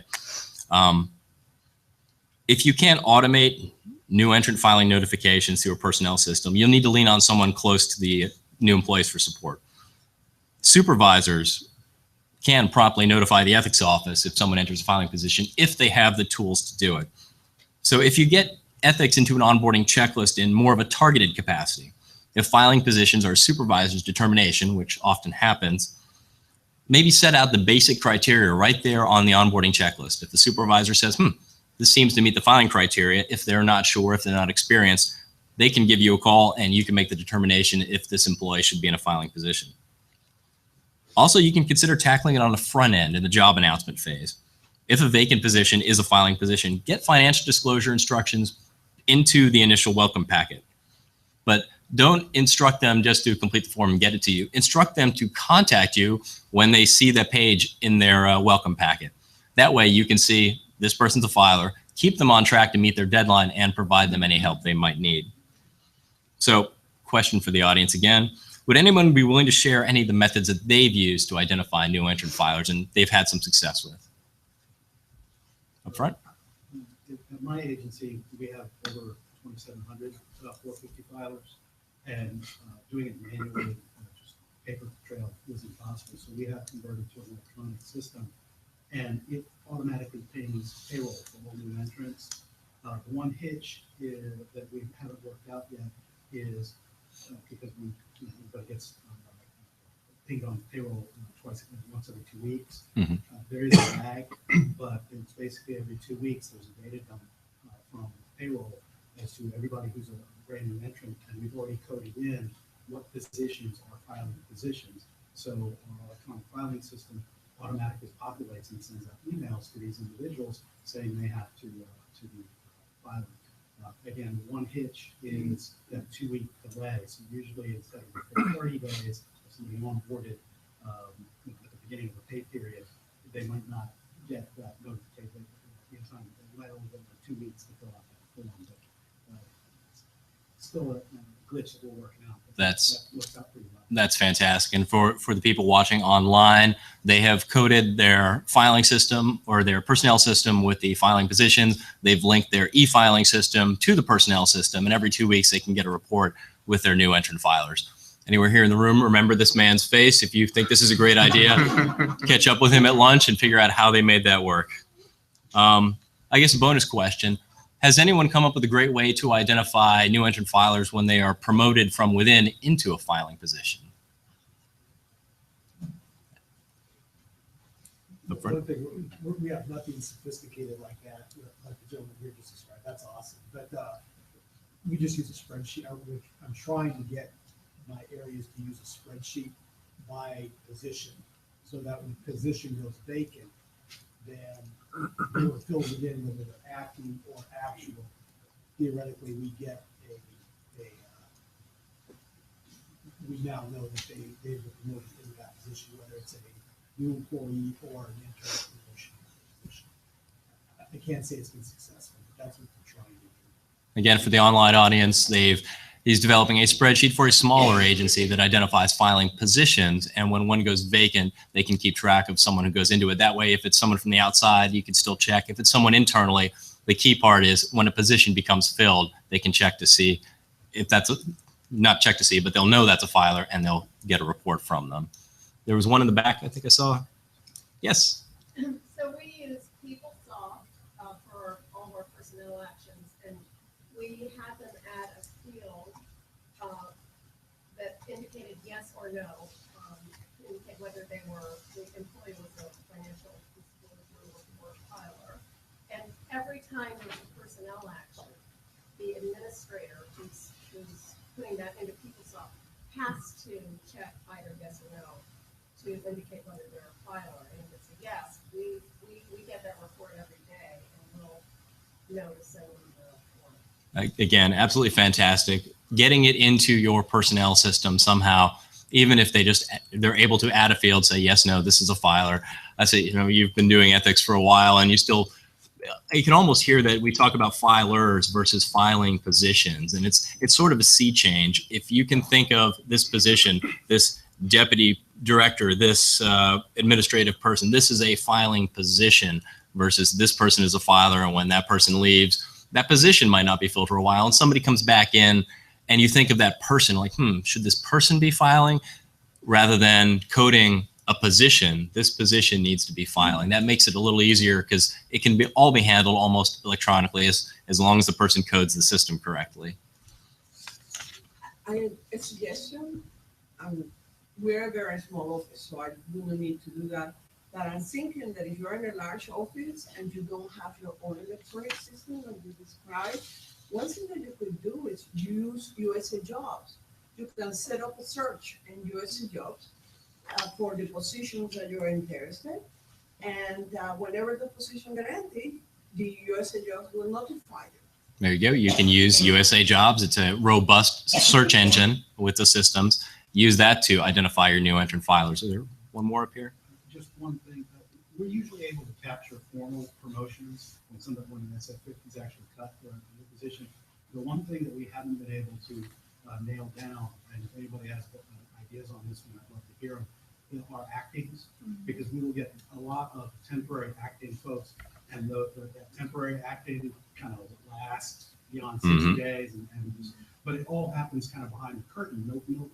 No formal personnel actions cut, and we don't realize that somebody's been in the filing position and has missed a deadline until maybe the next annual filing meeting. I'll tell you what we'll do. At the end of the formal presentation, we'll let everybody maybe get a head start on lunch, but we'll also stay here if anybody would like to talk over some of these specific problems, because maybe someone here has a solution to someone in an acting position sort of extended and they should be filing. So we'll open it up after lunch, or not after lunch, before lunch. At this point, I want to hand it off to Alicia, who's going to talk about effective lines of communication. Okay, good morning. Monica has some handouts that she will be passing around. So while she's doing that, if I could get a check on knowledge or what you're using. How many people are using emails to communicate with ethics officials within the office and then employees within the agencies? Are you using email to communicate with your fellow ethics officials and with employees in your agency? Yeah. What about shared calendars? How many of you are using shared calendars within your office? Okay, so majority. All right, so what I'm going to talk to you today about is using effective lines of communication, establishing those lines. Establishing effective lines of communication is critical to the success of your ethics program. One of the things that I found in doing research is that there's this group that the White House created, and it's called the Social and Behavioral Sciences Team. And what their function is to study the behavioral insights and federal government agencies and to report on some of the things that are best practices. So for example, they conducted a recent study on the timing and use of email messages, and they found, who can guess what time people actually read their emails throughout the day? Morning? Any specific times that anyone can think of? 10? I heard 10. First thing. First thing? So what they found is that at 11:55 a.m., people are more likely to check their emails than at 8:55 a.m. That's directly related to lunch. For some reason, they found that people were checking their emails right before lunch rather than at 8:55. They also found in a separate study that the more that you send out a notification and reminder emails, the more likely that you'll receive a response and that action that you're requesting will get completed timely. So how does that help you? Obviously, effective communication will not only educate you and empower you, but it will educate and empower the individuals in your agency so that you create this shared relationship of responsibility. So all the responsibility is not just on you as the ethics official or the employee to complete all these ethical responsibilities and duties, etc. So when you establish that shared responsibility, the small barriers such as communicating through email get eliminated, right? So over the next 15 minutes or so, my intention is to share some concrete, useful techniques that you can take with you and adapt them at your agencies. What I'm going to do is use shared calendars, meeting invitations, and appointments along with the OGE 2016 important ethics dates and then the general record schedule 2.8. So if you want to first pull out this one, the OGE important dates. How many of you have seen this? How many of you use it? Perfect. All right, so the first thing I want you to take a look at on here are the reminder. So at the top, I'm going to stand up so I can see the people in the back. So at the top, it says reminder, and then there's a due to OGE at the bottom, and then there's a due to agency ethics officials today. So after you've created a shared calendar, if you're using Outlook or whatever type of platform you're using, the shared calendar will be for the ethics officials in your office. That makes sense so far with everyone?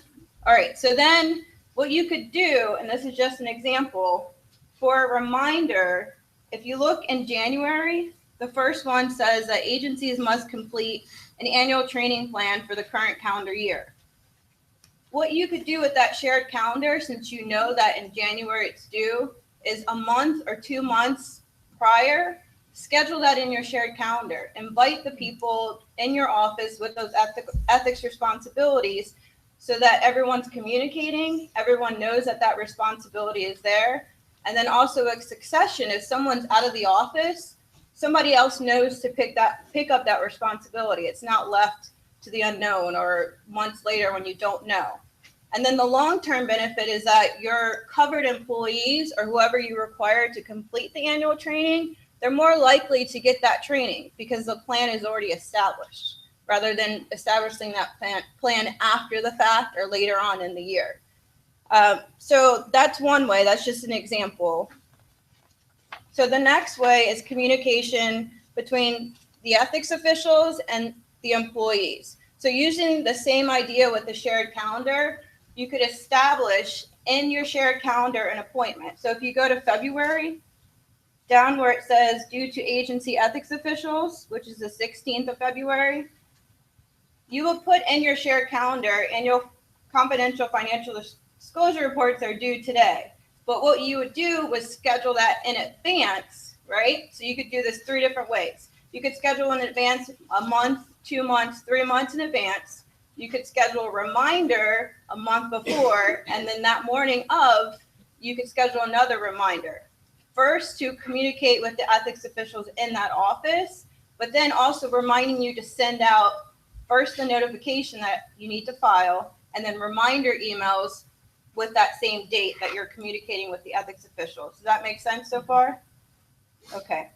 All right. So you could also, the other thing is notify and remind filers in advance with that method to increase the timeliness of your filing, the initial review, and the certification. It goes back to the same idea with the first one with succession.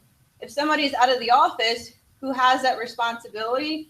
Every ethics official within that office also knows where to pick up. You could also add details in these shared calendar appointments of what the responsibility is, what the action that needs to be taken. You can add documents, you can add reference material. There's so many different ways that you could use this to communicate with the ethics officials within your office and then also to employees. The last one I want to talk about is with the general record schedule. Is everyone familiar with this? Using it? Yes? Okay.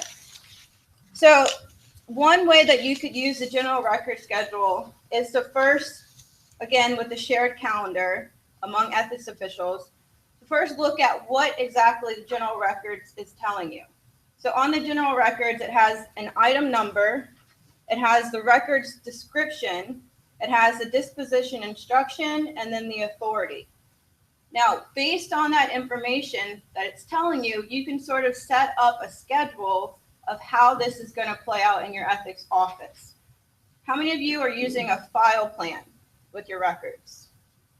All right, so what a file plan is, in addition to the general record schedule, it basically tells who, if someone comes from the outside into your office, it will tell them what records are in that office. It'll describe how you're naming the files and in what order.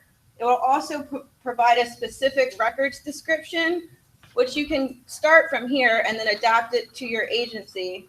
And then it describes the standard for each case file in those records. Does that make sense so far? And if you want to see an example, NARA has a file plan example that you can use, but you can tailor that to your individual agency. So based on this example I have, 010, what you can do is determine first the best record keeping requirements and process for your agency. Then using the shared calendar, you can schedule 1 day a month, 1 day biweekly, 1 day every 6 months, whatever best fits your agency's schedule to do this action. So if we look at 010, using the shared calendar, you could create an appointment and invite the ethics officials. So you could put in that subject, not the subject, but the text box, this information, that it's 010, the item, it's the general ethics program records, it's a temporary record, destroy 6 years, make a determination for making a determination regarding outside employment. So that person, the ethics in the ethics office will know that on that date, that's what we're going to do. We're going to go through the records. We're going to see the ones that are beyond the 6 years, whatever it is. And in the general records, you could use this for anything that basically tells you when you're supposed to destroy the records. Does that make sense so far? So it's a continuity thing. It's a succession. And then also when we come into your office, you can say, this is our disposition schedule. This is our file plan. These are where our records are. And this is what the process is that we use. So this will also ensure that when we do come in there, that you're not having records that are beyond the destruction schedule and instruction. So with that said, going back to the research that I found, how can you email someone exactly at 11:55? Unless you're sitting there at 11:55, you can't. But you can use technology, because you can use a delay email to set that up in advance if you wanted to. But the whole point of citing that research is to get you thinking about different ways of using technology to communicate not only amongst yourselves in the ethics office, but also with your employees. Thank you. Thank you, Alicia. What I'd like to do now is touch on some activities that I've noted during the program reviews that I've been a part of. And one of those activities are, of course, internal assessments, more specifically, internal self-assessments. Now, there are two types of assessments that I want to cover today. Now, the first one is surveys, or more specifically, employee or customer surveys. This is where the ethics office requests feedback from its main customers, also known as the agency employees, to get an idea on how well they're reaching their target audience. To give you an example, at one of the agencies that we reviewed, the ethics office, they conducted a survey of the agency employees on an annual basis, actually. And the ethics office, actually, they coordinated with the IT department to make sure that the survey was completely anonymous, and they made it available to all the agency employees. And the survey was fully optional for the employee taking it. They didn't have to respond to it if they didn't want to. So the survey, what it did was it evaluated, among other things, one, the employees' awareness of available ethics personnel, their satisfaction with the advice that they received, and whether the employees were aware that the agency even had supplemental ethics regulations. So essentially what the survey was attempting to do was it was attempting to gather insight into how the ethics office could improve the agency employees' awareness of ethics regulations and rules. And also just general awareness of the ethics services that were available to the employees. So essentially the survey, this particular survey that we looked at, it consisted of 9 yes or no questions with an additional space for additional information that the employee could write in. And so the survey was designed to be both useful from an ethics program evaluation and also be user-friendly in terms of the survey respondent. Now, so that's one survey that that we observed at one of the agencies. Now, at another agency, they did a somewhat similar survey. Again, it was a voluntary survey. Now, this time, in addition to asking questions about the employees' awareness of the ethics program and the ethics rules, the survey asked the employees about the employees' general impressions of the ethical culture at the agency, and how much the employee utilized the services offered by the ethics office at this particular agency. Now, this agency was also a large agency, and they also did another type of customer survey. And because it was a big agency, it had numerous regional offices. And what the ethics office, or what the headquarters ethics office did, was it conducted a survey of its regional ethics officials. So now this time the focus was on the ethics officials, or the regional ethics officials' perceptions on how prepared they were to do their ethics duties. So the survey of the ethics officials, it included questions about the background of the officials, their workload, their training needs, and the support that they felt that they were receiving from the headquarters ethics office. So those are a couple of examples of surveys that have been used by ethics offices as a form of internal self-assessment. Now, the other type of self-assessment that I want to talk about is internal reviews. So these are internal reviews of the ethics program, and they may focus on known weaknesses, where the ethics office, where you can go ahead and do some internal assessment, internal assessments of your own program. So I want to come back a little bit to the new entrants that Dan had discussed earlier. Now, delayed filings, financial disclosure filings by new entrants are not an uncommon issue that we encounter when OGE does its program reviews.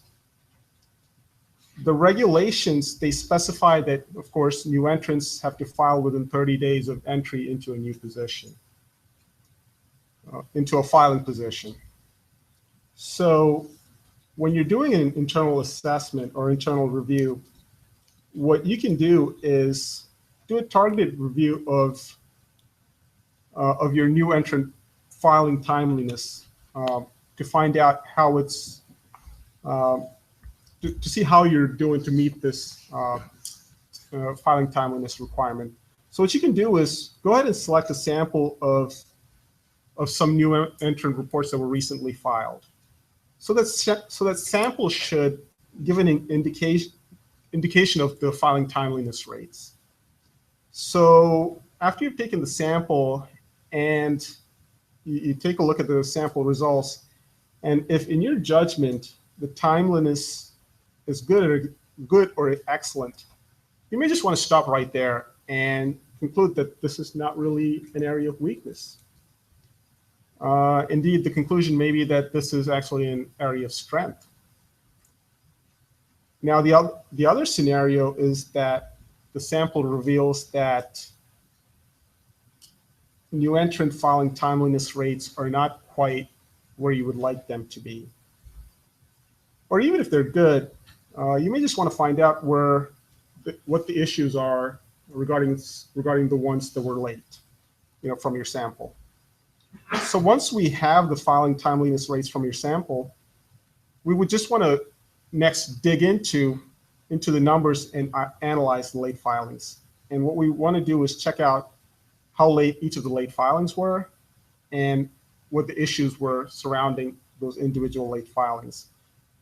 And doing that analysis, what it might tell us is that a large portion of the delays are attributable to maybe communication gaps, or they may be due to delays in receiving notifications from HR. Again, something that Dan touched on earlier. Or they may tell us something else, that, again, the delays may be attributable to IT issues, for example. So once we know what the underlying issues are, we're now in a much better position to figure out how to address those issues.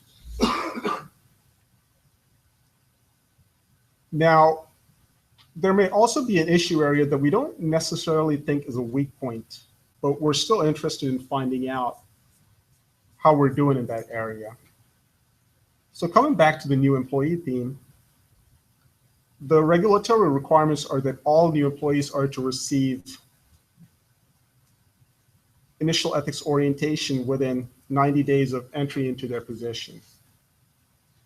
So what we may want to know is whether all new employees are receiving their initial ethics orientation within that 90 days. And our analysis may not only give us information on whether new employees are receiving their ethics orientation in a timely fashion, when we're doing that analysis, it may also lead us to a better understanding of our own internal processes, at our agencies, and it may also reveal other issues that may be worth addressing and looking into. So those are a couple of examples of internal assessments, and there are other examples that I'm not going to cover in depth necessarily, but I just want to throw out there, and they include, one, doing periodic reassessments of our annual ethics training content. We may want to do that to check whether, one, our annual ethics training is meeting all the statutory and regulatory content requirements.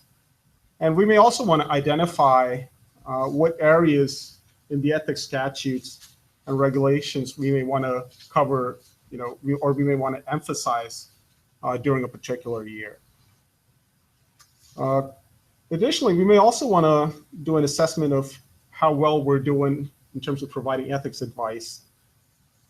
We could take a look at a batch of ethics advice that we provided recently, and we may take a look to see whether are we providing the advice in a timely manner, are we approaching the topics from all relevant statutory and regulatory angles. Also, we may, the other thing that we may want to assess is we may want to assess how we're managing our SGEs. One, have we identified all our SGEs?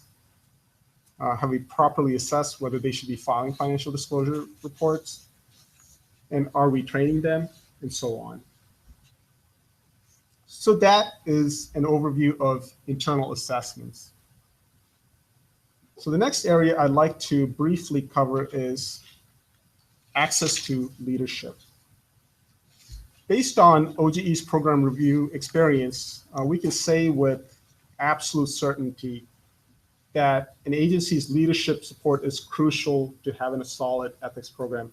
And I don't think I'm going to get any disagreement from anyone in this room. So the question I want to start with is our situation something like this? Are we buried in the organization chart? Are we simply an ethics program in name only?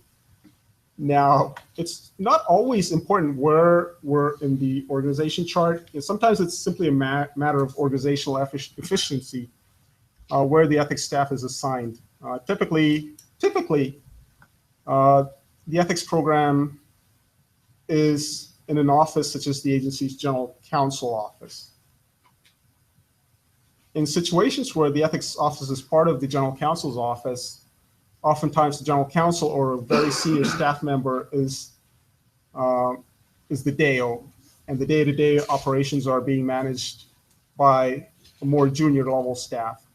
And that, in that instance, we have some level of confidence that the ethics program is on the radar screen of senior agency leadership by way of the DAO / general counsel having close proximity to the agency leadership.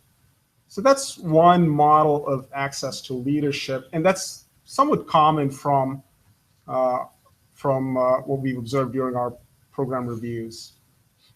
Now, at one of the agencies that we reviewed, the DAO and ADAO were actually attorney advisors, and they were not really senior level employees. They were actually assigned to the Office of General Counsel, and they were administratively under the General Counsel. However, at this agency, the chairman directed that the DAO and the ADAO report directly to him on matters concerning ethics. So that showed us right off the bat that leadership was keenly aware of the importance of ethics and deemed it important enough to give the ethics personnel a level of independence, even though the chairman wasn't necessarily able to give him full independence due to organizational constraints. So that is another model of access to leadership. Now, lastly, at another agency that we reviewed, the ethics office was established as a completely independent office reporting directly to the agency head. Now, not every agency has the resources to do this, but if it's possible, that is something that is very good, at least from our standpoint, from how we look at it. Now, for this particular agency, the structure was in response to an agency's IG investigation where the IG recommended that the ethics office report directly to the agency head. So they had backing from, from their inspector general and the report that they issued. Why they recommended that? There were some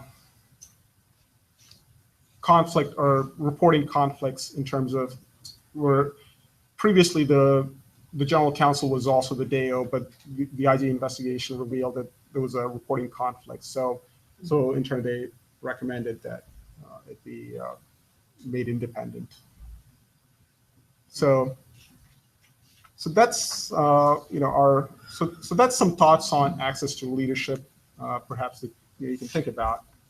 Now I'd like to turn it over to Robert, and he'll go over some of his observations.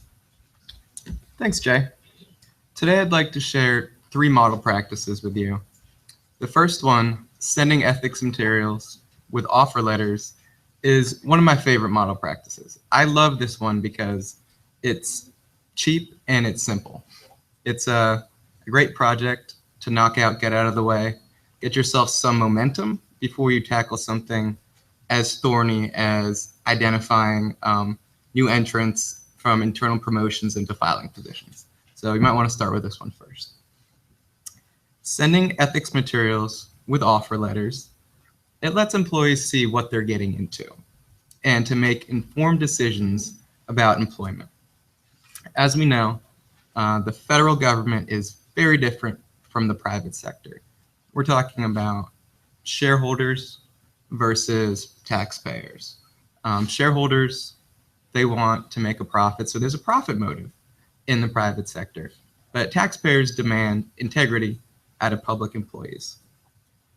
Employees at big corporations who are thinking about joining the federal government, oftentimes they're pressured to work at the border of the law in order to get results. But in the federal government, we strive to keep a good distance from the border of ethical violations, to say nothing of legal violations. And sending ethics materials with the offer letters, it informs employees of potential personal ethical issues that they might have before they begin work. You don't want to give employees information overload at this stage. I'm sure they're already receiving a lot of information from the agency. It could be a good idea if an employee is a rank and file employee to just send them the 14 principles. In the private sector, one of the companies who was, I think, third most ethical company in 2015, they sent out their 10 principles of ethical excellence to their prospective employees. So this is something that's been proven to work. And for employees who have greater levels of responsibility, for your filers, it's a good idea to send them the standards of conduct, but a brief summary of the standards of conduct. This isn't a big ask, so achieving this goal is, like I was saying earlier, it's something that every agency can do, especially if you weigh it against the cost of employee turnover from an employee who onboards without fully realizing some potential conflicts issues they have, and at that point might be forced to leave the agency or run into problems. And it's a place where the motivations of two different areas of an organization intersect. Human resources, they're the area who is going to be sending out the offer letters, and they have a motivation to recruit good employees who will be happy working for the federal government. So they're going to have buy-in right off the bat to ensure that the employees who are joining are ones that are a good fit for federal service. When you send ethics materials with offer letters, it raises awareness of the ethics program right off the bat. I often hear from my friends and colleagues in the federal government when I worked for other agencies, not OGE, obviously. We have an ethics department. I never knew that. This is a way to bring ethics front and center and to give out the contact information of ethics officials. So if a prospective employee has more in-depth questions, they can make that phone call. And it's also a way to raise the volume of the message. As you know, the earlier you're able to send a message and the earlier you're able to make an impression, the greater the impact it has. Now, 10 is loud, 10 is great, but as we know, 11 is one higher.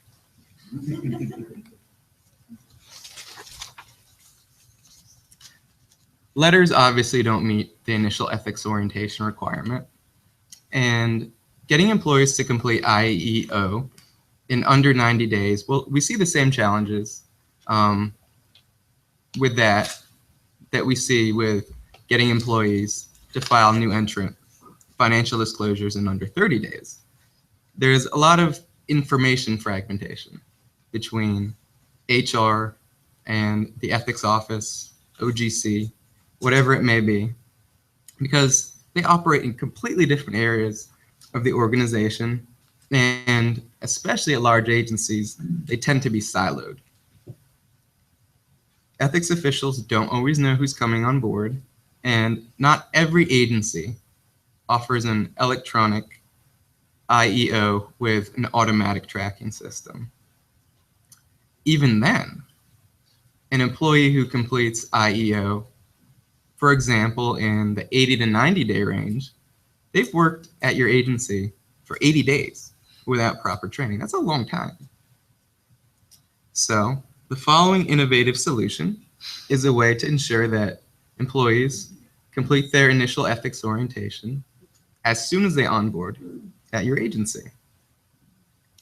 The way to do this is to limit their access to the network. I think of this as the velvet rope solution, where you employ your IT department as bouncers.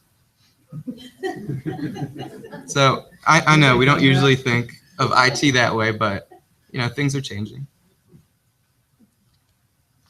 So in order to gain full access to the network, employees must complete initial ethics orientation and then have that signed off on by an ethics official. And this ensures that they complete their IEO. And one of the things I like about this solution is it gets other parties in the agency to share responsibility for initial ethics orientation. For instance, supervisors.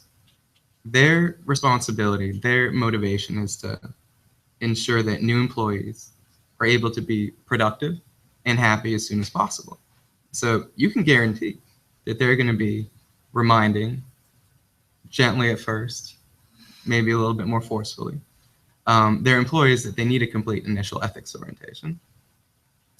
It adds additional motivation to a new employee to complete IEO. When you first join an agency, you're not trying to make waves. It's important to make a good first impression. When you first join an agency, nobody knows your name. Oftentimes, you might be referred to as that tall person who drinks coffee all the time. And nobody wants to be referred to as, yeah, you know that guy from accounting, the unethical guy who can't use the internet?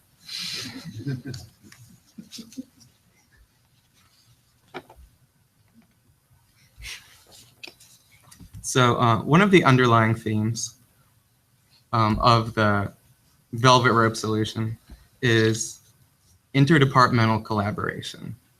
And in order to get interdepartmental collaboration, you're going to need the buy-in of senior management. So how do we do this? First, find out where that management's top priorities are, and then sell to them by communicating the benefits in that light, within that framework, as well as the benefits to the ethics program and the agency as a whole. You also have to have a concrete plan to minimize delay when it comes to having a fully functional employee. Oftentimes, that might not even be an issue, as it can take a few days, commonly, for an employee to gain full access anyway. You also want to shine light, honestly, on the current initial ethics orientation situation and issues you may or may not be having. Explain why you're here and how this solution will help you improve. Lastly, I think this one is really important. You want to solicit input from your senior management. That way, they become involved and interested in the outcome of your plan.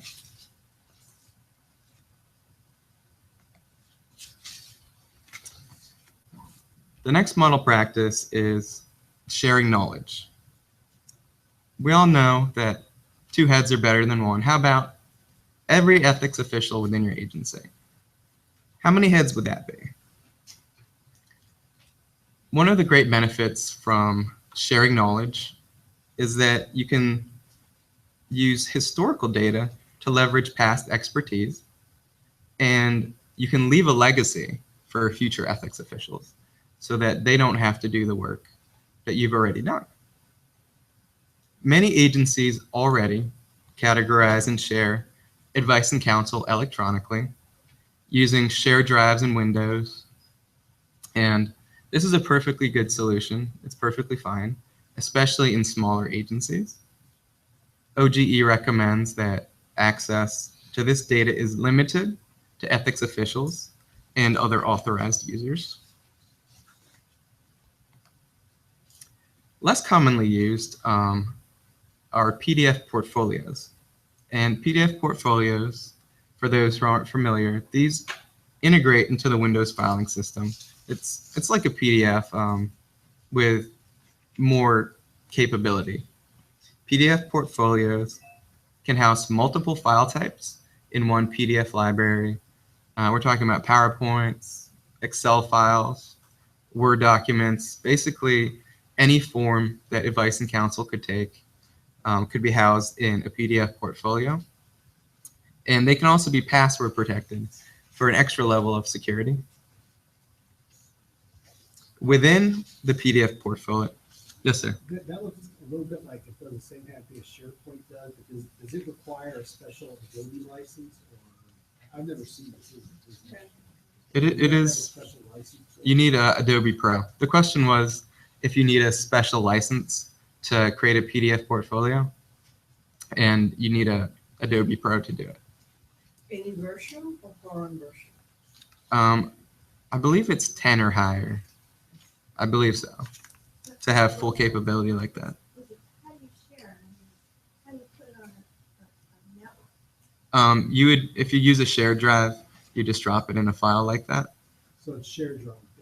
Yeah, it shared drive. right. It works within the Windows format. It would just go in a file folder or something of that nature. So within the PDF portfolio, you can house your documents in there. And some of you may be asking, why bother to do this? How is it any different than Windows? And it has a more robust search function than Windows. If you do a file search in Windows, it won't be able to search within a PDF itself. And, you know, we use PDFs for everything. If you put it in a PDF portfolio, then it can search within those documents. Another thing is you can create an index of keywords that you're looking for, and if you do that, it's lightning fast. It's a very quick search. Visually, I have one more question. I'm sorry. Sure. This is really interesting. One of the problems I'm running into is making things 508 compliant. Yes. Is this easy to do with this? The question was whether it's easy to make a PDF portfolio 508 compliant. I'm not a 508 expert, but I do know that, you know, a PDF itself is, you can do the text recognition, and that ought to make it 508 compliant. Don't quote me on that though. Yes. Just, sorry, a basic question because I'm not familiar with this. We'd only be able to store PDF documents, correct? We couldn't store any other types of media. You can store PowerPoints, Excel files, Word docs. Oh, okay. Yeah, Outlook messages. So this is a way to organize. Yeah, I was also gonna add, there's a lot of really good templates online if you go to Adobe's website that are already designed for legal case files that should fit right in to what an ethics office does. So you don't have to recreate the wheel. PDF portfolios, they're not perfect. The bigger they get, the slower they work. It can take long to search and long to load as they gain in size. So one step up from a PDF portfolio when it comes to sharing knowledge would be a database. And this is a word I want to demystify. The database is going to take the form of some kind of program. You know, I don't want to mention any specific names. I guess maybe Microsoft Access might come to mind. But a database is going to be faster than either a PDF portfolio or a Windows search. And it has so many more features. It can categorize data for you, and it ensures that everyone on your team enters data in the exact same way. It makes it easy for supervisors to track progress and case workloads. And it also can assign work and issue reminders for deadlines. Also, a database can allow you to look at information in multiple ways and generate reports such as hours per case or case topic. We know that senior management loves numbers and reports. So how do you get that to become a reality? I think in a smaller agency that would be hard to do. But in a large agency that might be working without a database system, one way to do that would be to take an organization that's really similar to yours. It could be just another ethics office from a different federal agency, and use their metrics. Demonstrate to your management how many hours they saved with their database, how much money they saved with their database. And that provides a solid base with which to make a case to management for getting a database that has features like that. And I'm going to turn it over to Dan. All right, I'm going to jump back one slide here. You know what a great time to share knowledge? Lunchtime is a great time to share knowledge. We've still got about 15 more minutes. So what I would like to do, because I hate sitting in the back of a presentation knowing that, well, there's going to be some questions. I probably don't need anything, but I don't really want to be the one person to get up and leave. And see, I see people starting to walk already. And because we can't use the cafeteria till a little bit later, you're going up against all the lunchtime crowds and all the buildings around here. So I want to end the formal portion of the presentation now and give you all permission to head out and get a head start on lunch, get to the front of the line. But informally, please come on up to the front. If we want to talk more about model practices, some of the questions you have, some of the problems you have, maybe we could all get together and share some ideas. So at this point, thank you, and feel free to take off if you'd like to.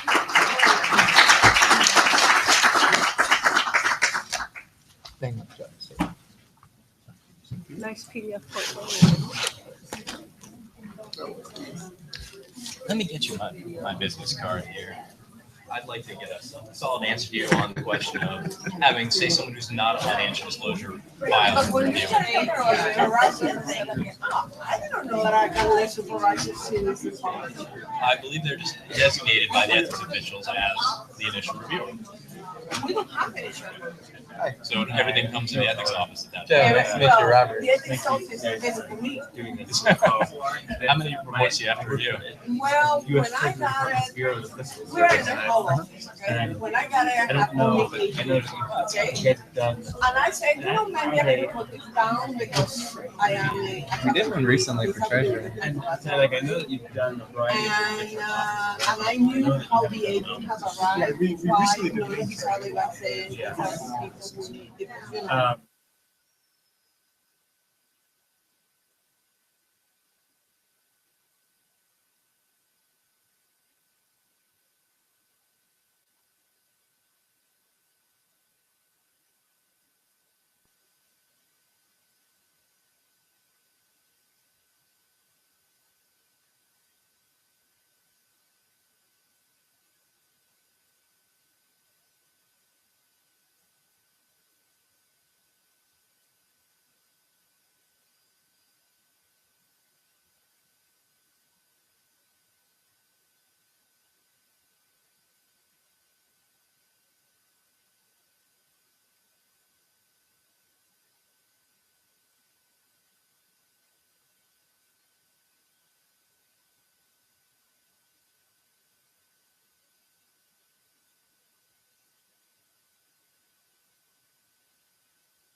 Yeah, you don't have to lie. Don't live stream it.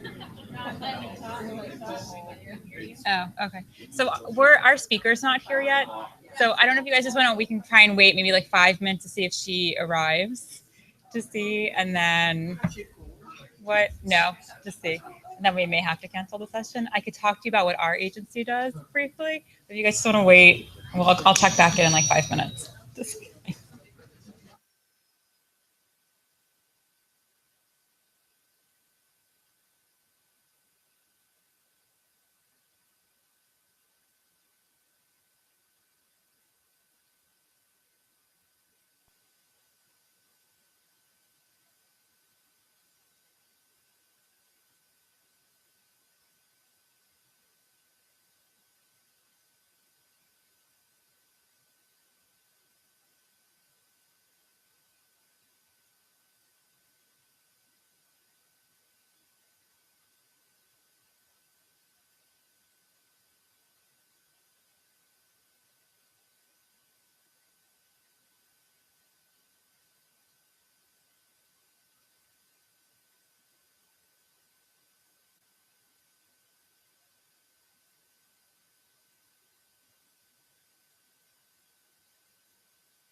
Um, just see. So we might be able to try to read because the room's free at 1 o'clock. So if she's able to come, if you would like to stop by, we may be able to have the session at 1 o'clock. Let's see. I'm very sorry.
Good afternoon, everyone. I want to start out by apologizing for not being here at 12. I thought my session was at 12:30.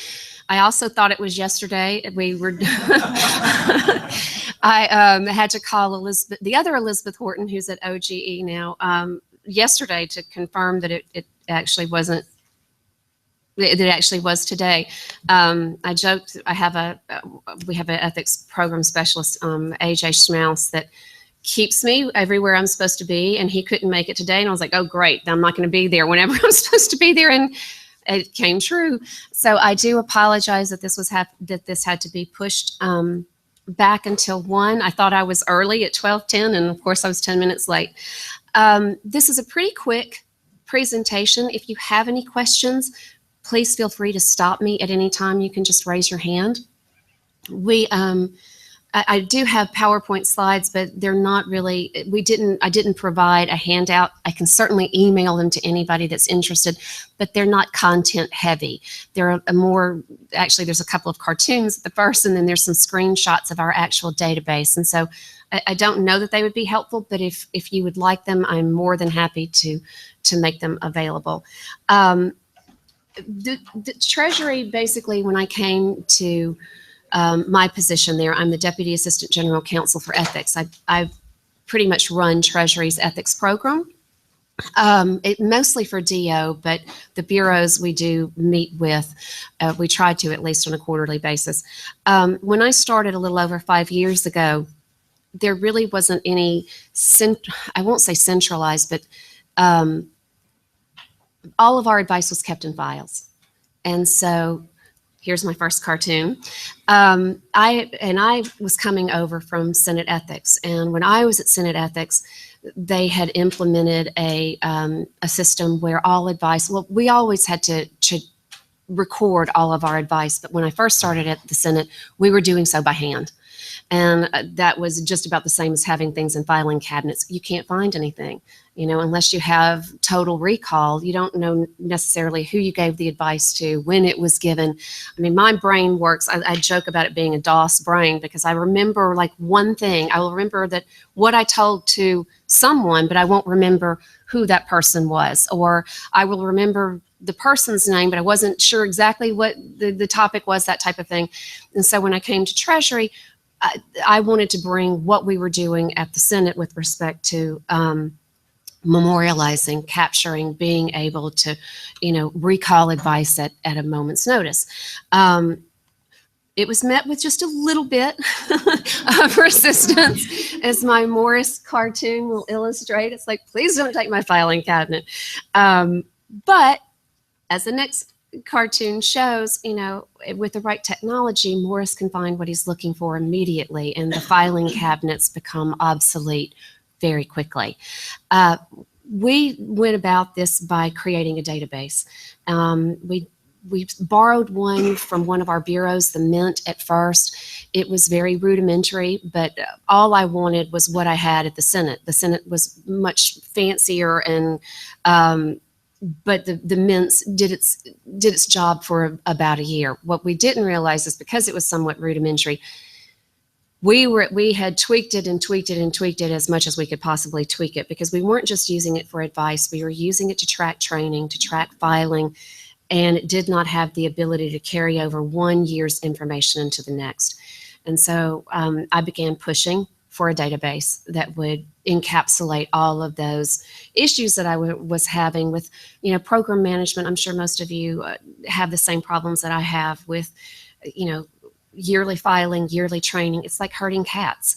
To get all of the people to do what they're supposed to be doing, it's almost impossible. And especially if you don't have a way of adequately managing the tracking of where everyone is, or at least that's the problems that we were seeing. And so in the last year we spent a year almost building this out ourselves, not ourselves, but with a contractor. And our top 3 concerns were to archive the advice, for program management purposes, to be able to track all training and filing. And then we also wanted to have automated confidential filing, the ability to file through the database. I'm sure, like most of you, one of our problems is a lack of resources, especially with respect to admin help. So the more that we could get rid of data entry, those types of things, the more that it was automated, the greater benefit to our office, obviously, because then we could use resources for more important things like training and getting out information, that type of thing. Our database, I didn't bring an actual mock-up of it. If anybody were interested, I should say, because this was built on SharePoint and it was built with the intent of shared services, this is available to anyone in the government, especially if you're using SharePoint. Now, the beauty of it, of what I'm trying to do with Treasury, is as the bureaus come on and use this as well, any enhancements that are made, everyone gets the benefit of. And so we were a little bit hand-tied in what we could build with the database. For instance, we can't talk to our human resources, we're using a P4P program now. That's about all I can tell you about it, but it's what notifies our office of when a new employee comes in. The database does not automatically sync with that, so it's auto-populated with each new employee. So we have to hand enter into the database, and we include everyone in DO. So regardless of if you're a filer or if you ever receive training, you will have an entry in the database. And so if you ever call, we will have a record of what you've called about, or if what questions, that type of thing. This is a view of the ethics attorney or ethics advisor, what they see. The way that the database is built is it's individualized. So when the person enters, like we call it the green, there's an ethics link. They're actually taken to their own file within the database. And so they don't see this. They have a little bit different view. You'll see that at the end, but this is what the ethics attorney sees. Currently, what you're looking at is two pie charts of showing you immediately who is filed and who is not filed. There are also similar pie charts for advice, for training and filing. And so it just gives you a quick overview where you're at all times.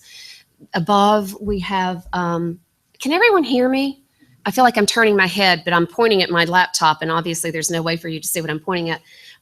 At the top, it also gives the ability to list like announcements, so we can announce training dates. Or on the other side, you'll see we keep all of our forms there. So if someone has an outside activity request, they have to fill a form out for us, an invitation questionnaire. All of that is available within the database itself. We're hoping to automate the forms as well. So in other words, when someone would complete, and please feel free to move to the front if it's hard to see.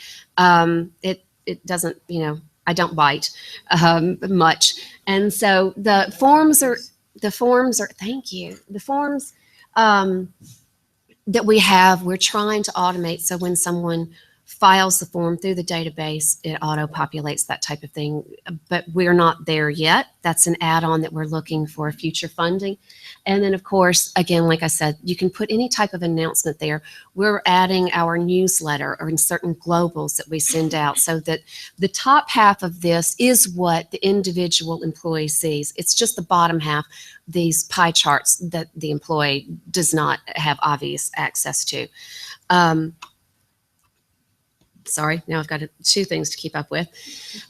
Starting out with what was really most important for us was the archiving advice, and to be, again, being able to retrieve it at any point in time.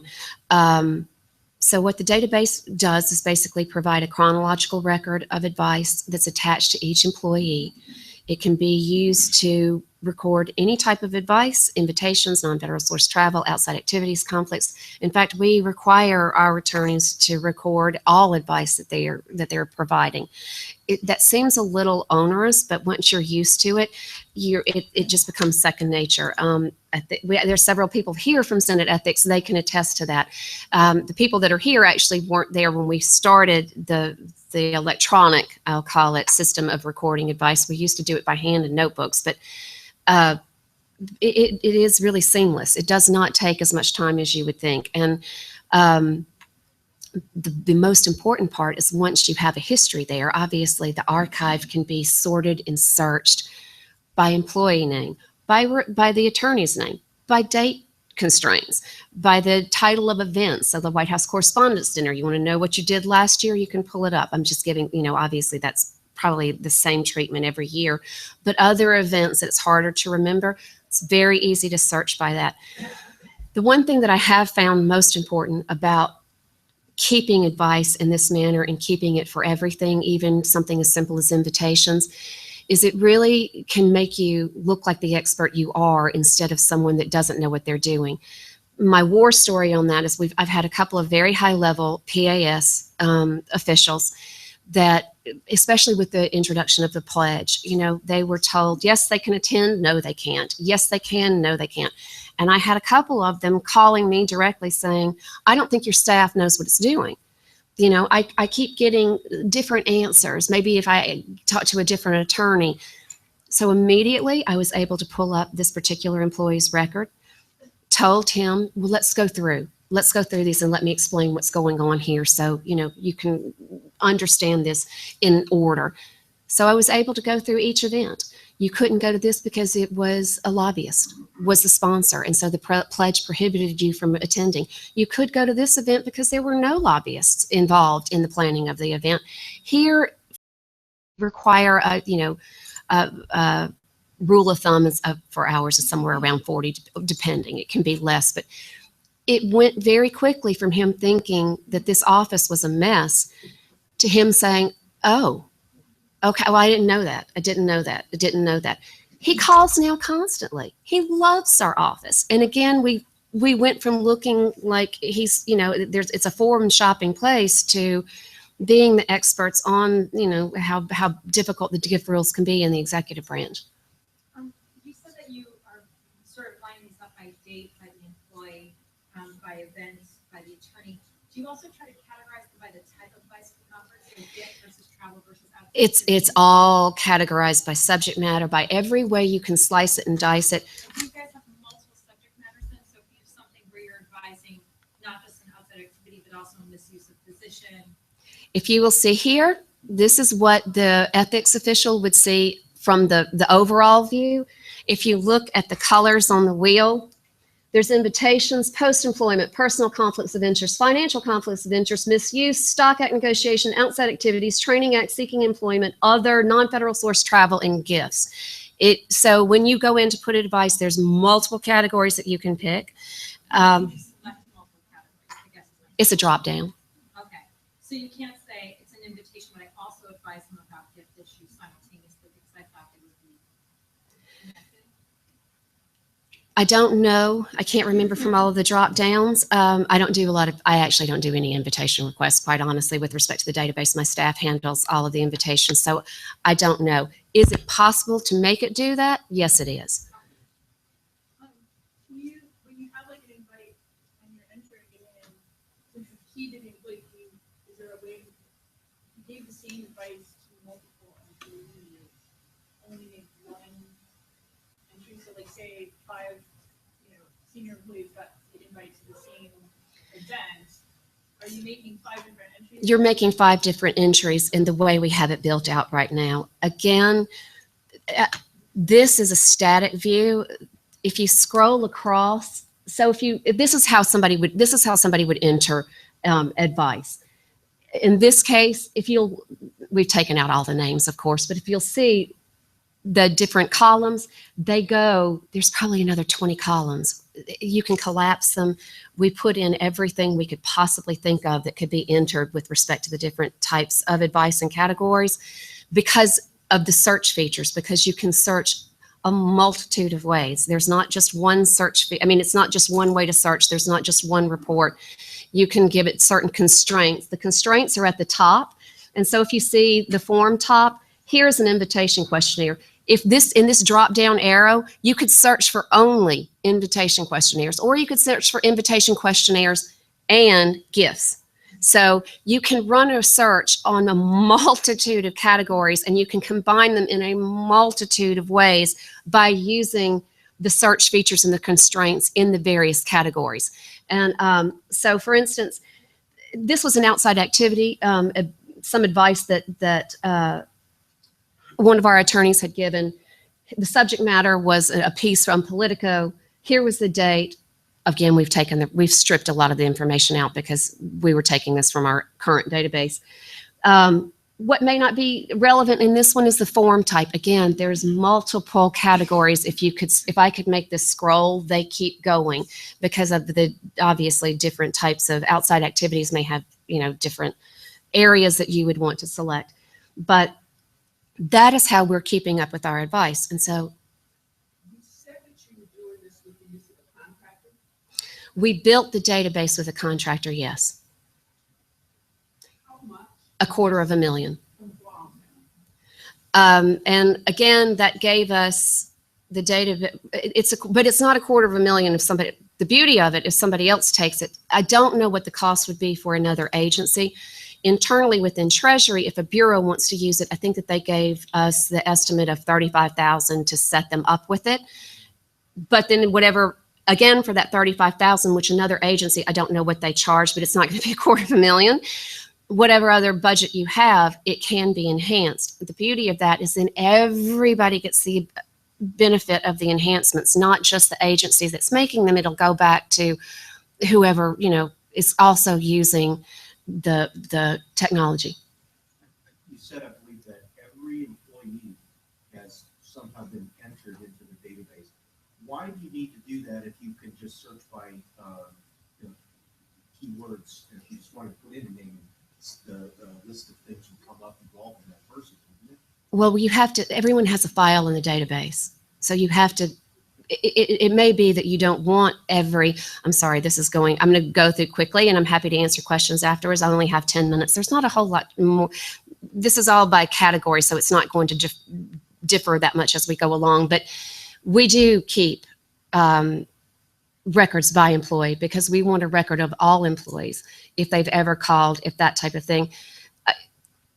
I guess what you're saying is if you entered in something by subject matter, you could put an employee's name, but then you're not getting a full record. We just chose to use all employees. Do you have to? No.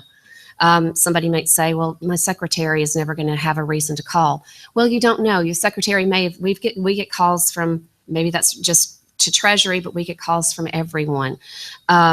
Not a lot, but we are also considering making everyone have training now within DEO. So we would have to have everyone's name in the database. Again, it's a little bit, it can be made to order, so to speak. So whatever is lacking, it can be built, and whatever you don't want to use, you don't have to. And this is not so much a push to use Treasury's database. This is just the means by which we found it helpful in running a program the size of Treasury's. Okay, so this was the advice, basically the screen for the program advice. For the management tools, the reports that can be run, again, as I described, you can run it a million different ways because you can include those various columns or exclude the various columns. And so you could pull up an attorney by a date field, by outside activities. You can narrow it or expand it as large as you like. So we have found that very helpful. The dashboards, we immediately know there's dashboards, there's counters on everything. So the minute someone, either if we have uploaded the information that they have taken training, it's there. So we will see who is, how many people that we have left. The biggest benefit, the training slide is coming up in just a minute. I'm sorry, I'm going to try to rush through as quickly as I can. But this is a filing report, for instance. Now, of course, this doesn't include integrity because integrity is separate and apart. We all have to use integrity. It has its own reports. This is mostly to do with our 450 filing, but we've also been hand entering in the 278 information while we can. Again, that's a lot of admin resources, so I'm not sure how long that will last. But we're able to run different reports on who has filed, who is, obviously has not, what type of form they're filing. For the annual questionnaire, this gives us immediate totals of extensions, of late fees, of all of the different things that have to be either you're keeping on an Excel spreadsheet or something along those lines. This automatically, the dashboard is tallying it at all times. So we can run a report and we know exactly where we are at any given point in time. Does it utilize your initial ethics orientation as well? Is that one of the fields? It is. New entrant training is what we call it. It includes new entrant. So it includes new entrant, includes annual. We do have a category because Treasury gives additional brown bag sessions that we do, that we also we structure them so that we run through all of the ethics requirements, the 14 principles at the end of a presentation, so someone gets credit for in-person training. So there's different categories of training. It's all included in this. Again, the columns go on. This is not a full picture of what the database includes. Can you add new columns? Can you add new? You can. What about deletion of old advice? It's set up to delete all, not ethics advice. It's set up to delete all filings every 6 years. So, Why not the ethics? because we want to keep that for obvious reasons. I mean, we want to know if we've told something, what type, for precedent purposes, it doesn't stop after 6 years. Do you know what I mean? Our advice on outside activities is not changing with respect to the timing. I'm just curious how many employees this supports. So how many employees have you entered into the system and do you know that? It's unlimited, the number of people. Geo has over 2,000, so right now we've got over 2,000 in this. So here's a training report, similar, same thing, lots of columns. You can slice it and dice it multiple ways, but that's how we're keeping up with our training. For the confidential filing, we basically, the people that, our IT people came from from National Science Foundation. They were filing electronically with the 450. It's not fancy like Integrity. It doesn't have pop-ups or anything like that. It is just an electronic PDF version that when you submit it, you file actually through the database, so it automatically updates records. And so we know the minute someone has filed because our system tells us they've filed. I developed it because of supervisors changing so frequently, and we're never updated to supervisors, so there's never an updated list. Well, for 450 filers, there is one now, because in order to file the form, you must put in your supervisor's email. The reason I added that to the NSF filing was so that I would know the supervisor, but Treasury also has supervisors review the 450 first. So when the filer files, the way this system is set up, and yes, it can be changed, that 450, the minute they hit submit, immediately goes to the supervisor. The supervisor receives an email saying that they have a form to review. The minute they've reviewed it, it comes back to ethics, and we know that the person has completely filed. It's been reviewed, it's been certified, we're done. So that's how we're handling confidential filing. It is just a simple PDF form, again, not fancy, but it rules out having to track, having to go in and enter, check the box, add the name, that type of thing. So that has revolutionized filing for us for 450 this year, because in DO we have 1,000 people that file 450s. I know that some of you are much larger, and that sounds like a simple number, but for us, that's a large number.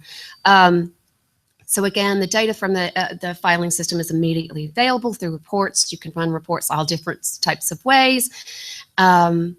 And the filer, again, sees a different dashboard. This is what the individual employee sees. So as you can see, the top is the same, has the announcement, has the forms where they can go and click on a form to do whatever that they need to do.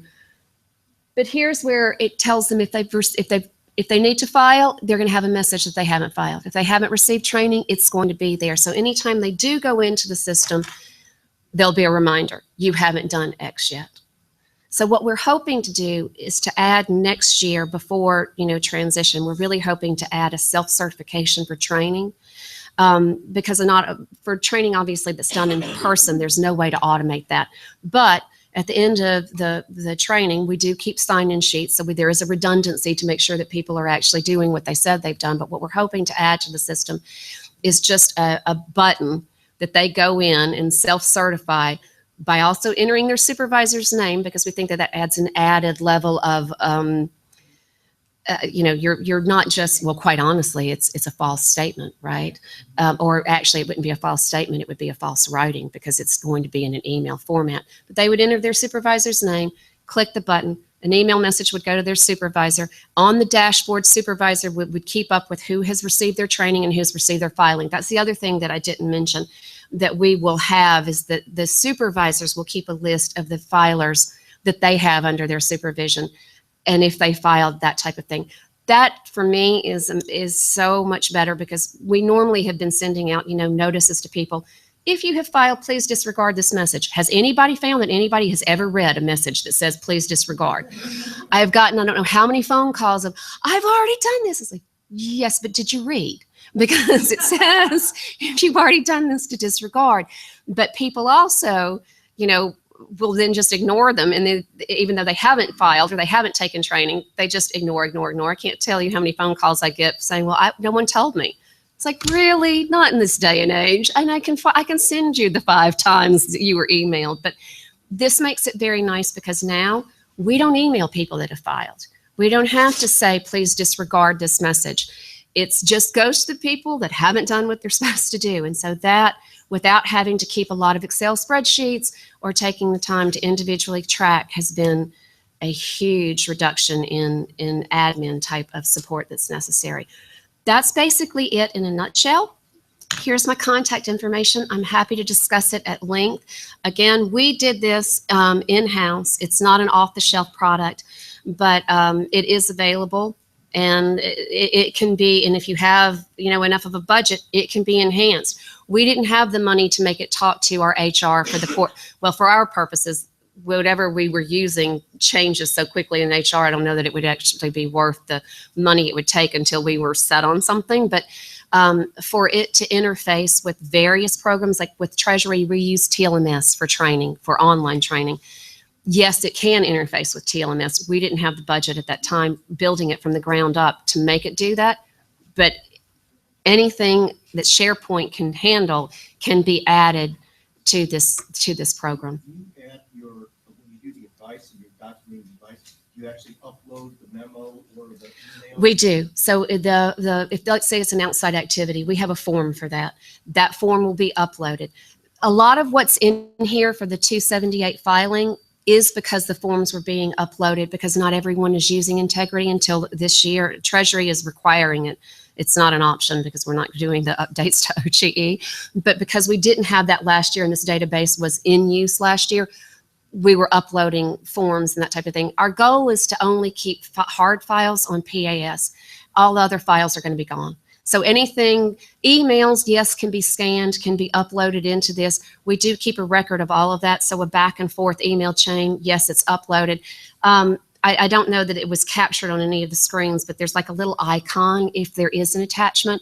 And you see it chronologically, what has been included. So yes, anything can be uploaded to each individual's file. What this also includes that I didn't mention is a wiki page. And so for that advice that is not really relevant to one specific employee, like for us, the Federal Reserve, the way they treat member banks. Are they federal? Are they not federal? We follow the way the Federal Reserve Board treats them. That's not really specific to any type of employee, but to be able to recall that, how does the Fed handle X? We have a wiki for that type of advice, anti-lobbying, that type of thing.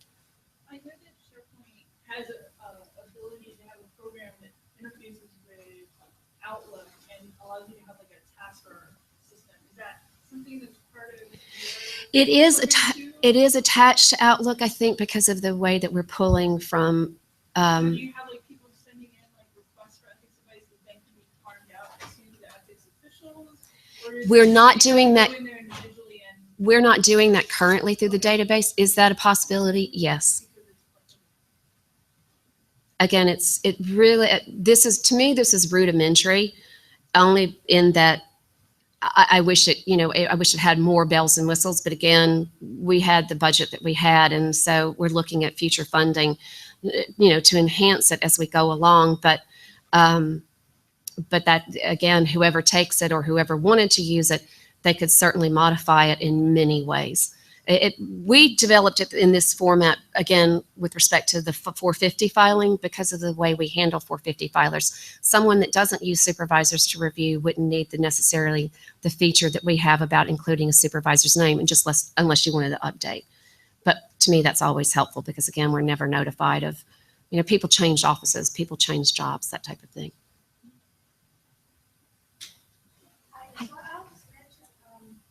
We have no budget to do anything like this, but if you're techie or you know some techie people in your office, we are actually set up a similar system on SharePoint ourselves. And it's not pretty, like, but it does a lot of the same things. And so you can do a sort of do-it-yourself version of this with a little bit of help. And this is not, again, this was not a sales pitch for our database in particular. It was really meant to be more of how much it has helped us to have advice retrievable at a moment's notice because of the impact that has on the officials. You know, when you're able to pull up anything that they have dealt with or have been approved for or not approved for, or that I haven't found it as much in the executive branch as I found on the Hill.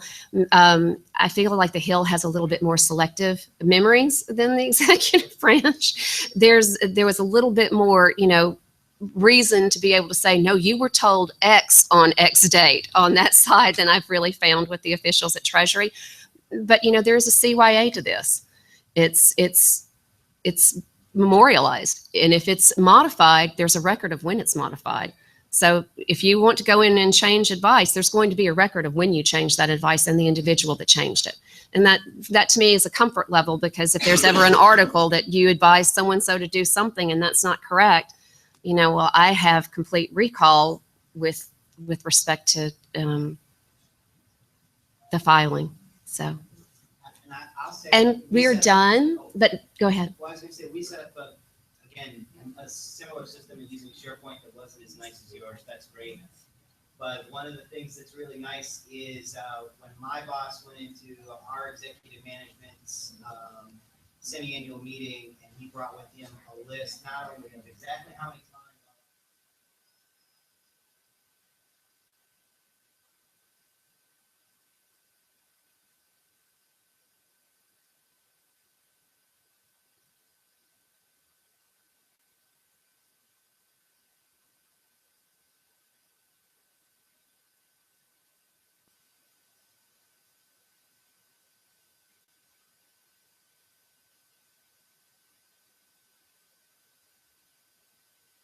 You know, hard data as to what your program is, you know, focused on and the resources that it takes. Again, this is not a sales pitch for this database. It's more try to set up something within your system, because it just changes your program. It's like night and day.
All right, I think we'll get started.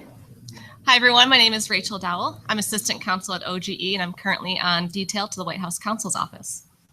Good afternoon, everyone. My name is Fumio Lornipa. I'm an attorney advisor at the Administrative Conference of the United States, and I'm on detail at the White House counsel's office. Today, our focus is going to be on the post-government employment restrictions that apply to senior employees. We're mainly going to cover 18 U.S.C. Section 207C, and that's the criminal post-employment restriction that applies to certain high-level employees that we refer to as senior employees. We're also going to touch just briefly on 18 U.S.C. 207D, and that's the restriction for an even smaller subset of these high-level employees that applies to very senior employees. And I'll mostly touch on that kind of in comparison to 207C, kind of to highlight where it's a little different in those sections. We'll also take a look at the exceptions to 207C and D, and we'll also mention how the ethics pledge affects the restrictions for senior employees. Before we get started, I just want to note that we're not going to be covering a whole host of other post-employment restrictions that could apply depending on what the employee worked on, who they're going to represent, whether they're a political appointee. Again, we're really just focusing on this small subset of restrictions for senior employees. And of course, these senior employees could also be subject to some of these other restrictions. So just to keep that in mind as we go forward. So again, it said our focus today is on the post-employment restrictions for senior employees, mostly focusing on 207C. We're going to do this by taking kind of a step-by-step approach through all the elements and kind of using some fact scenarios with our friend Roger Dorr here. And he's going to be exploring his post-employment options, and we'll go through the restrictions that way. So with that, I'll introduce you to Dr. Roger Dorr. He's currently the director of the Pharmaceutical Health Agency. He's been there since September 2015, and he makes a base pay of $165,000. Before that, he was the grant director of the National Endowment for the Sciences. He was there for quite a while before that. He made $120,000 when he left. And during that time, he was detailed to the Executive Office of the President, specifically to the Office of Drug Control Policy. So kind of keep that generally in mind as we go through these restrictions. We'll touch on those again when the relevant sections come up.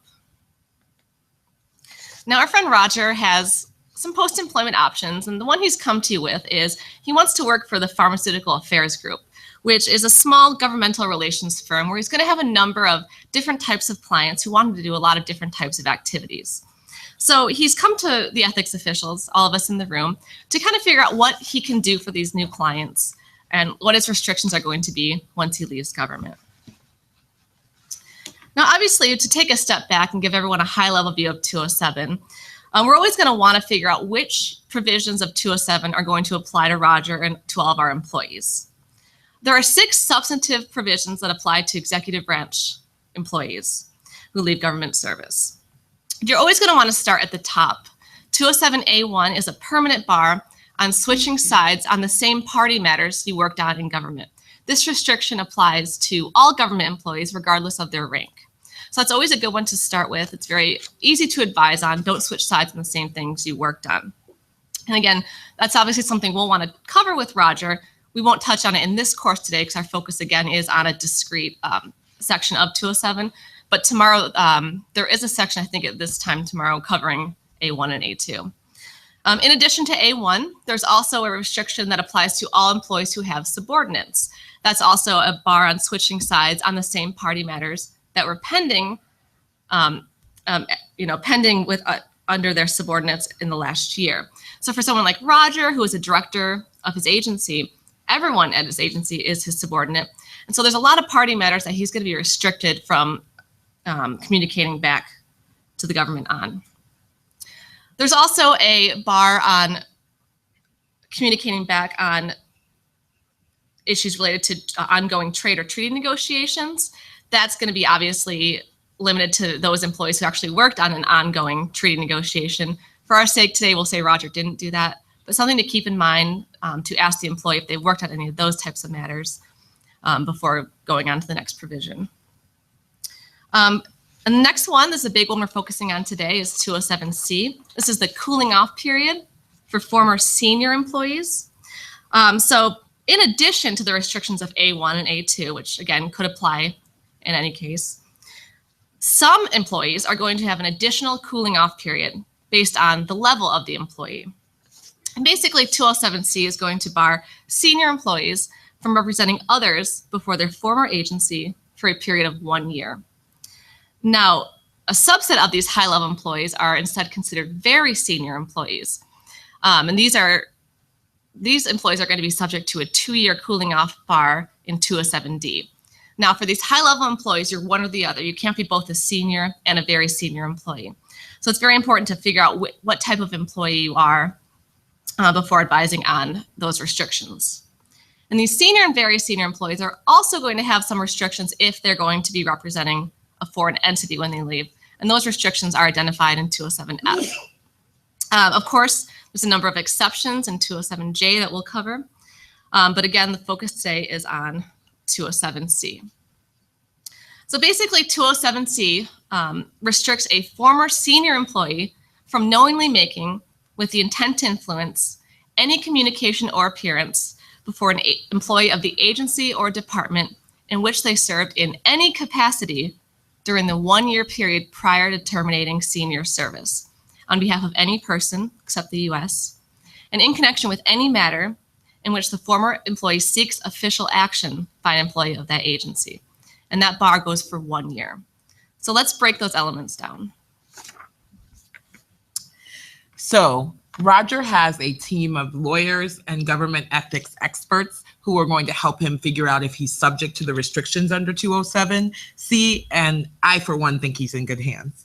But the question has to be, first, is Roger a senior employee? That will be the threshold question to determining whether the cooling off period in 207C applies to him.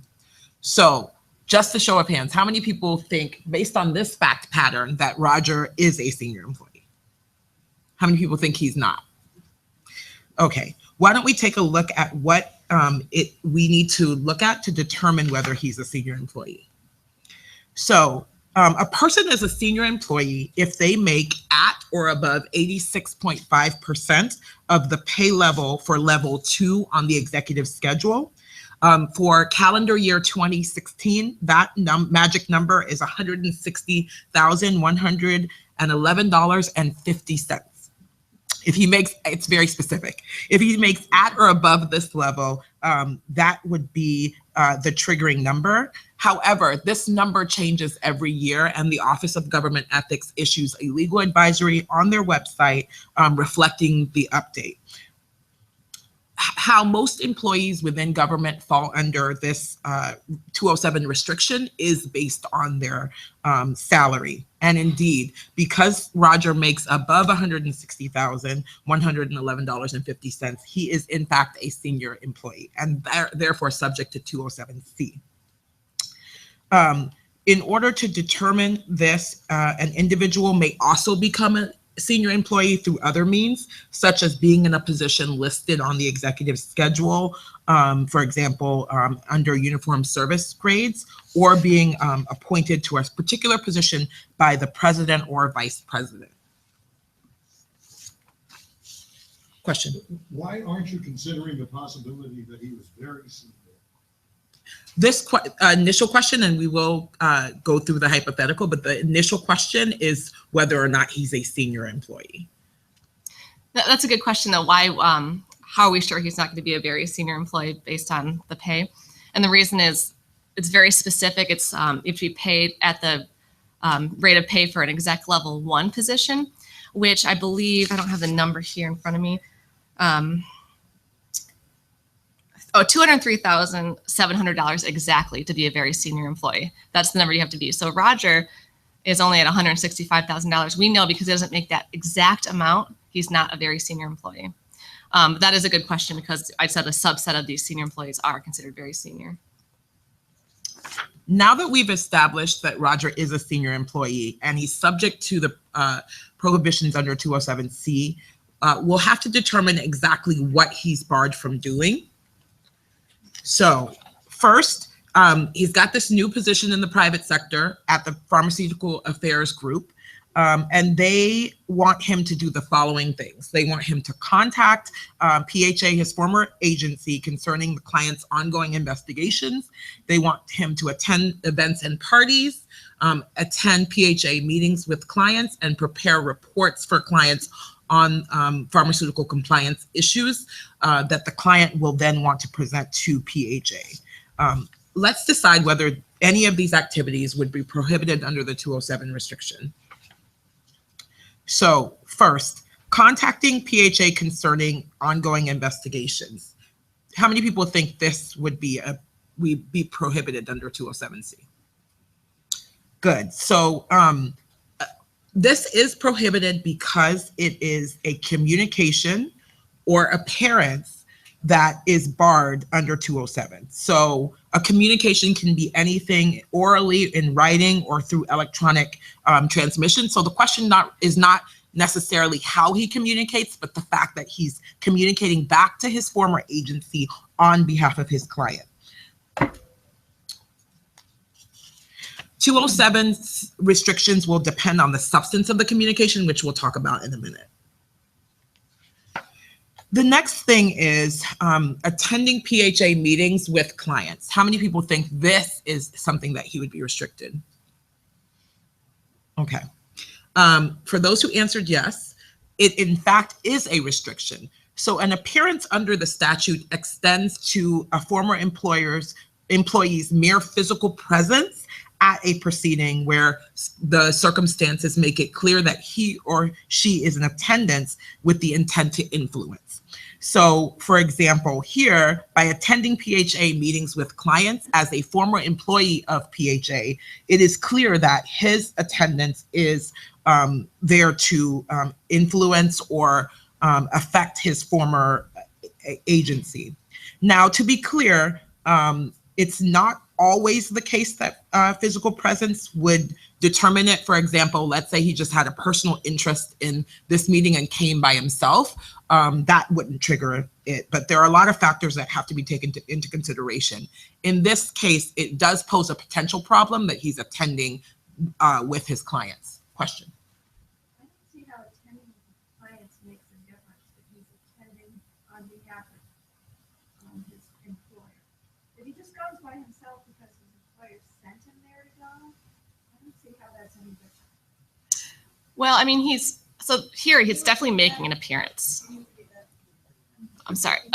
Oh, the question? Yeah, so the question was, what's the difference between being going with your client? For the purpose of representing his employer at the meeting. Mm-hmm. He's not representing himself.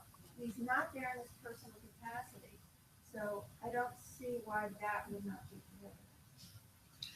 So he'd have to be there so let's say whether or not it's prohibited if he's going in his capacity for the client is the question why that wouldn't be prohibited. So it's definitely an appearance, which we're kind of getting at here, is just physically appearing there is going to implicate 207. The next question would be whether there's an intent to influence there. And when you're merely attending, there could be some situations where it's kind of a fact-finding situation. And even though you're going on behalf of your client, there might not be an intent to influence in that appearance. We'll touch on that in a second. But sometimes when you're on behalf of your client, it's known that you're on behalf of your client. There are people in the room that know you're there in that capacity, then there is an intent to influence merely by attending. So I think that definitely we have an appearance here. Whether or not there's an intent to influence, there's more factors to look at there in that situation.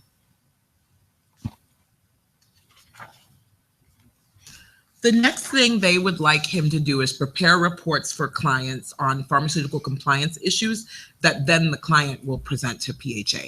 How many people think this poses a problem under 207 and that it's a communication or appearance?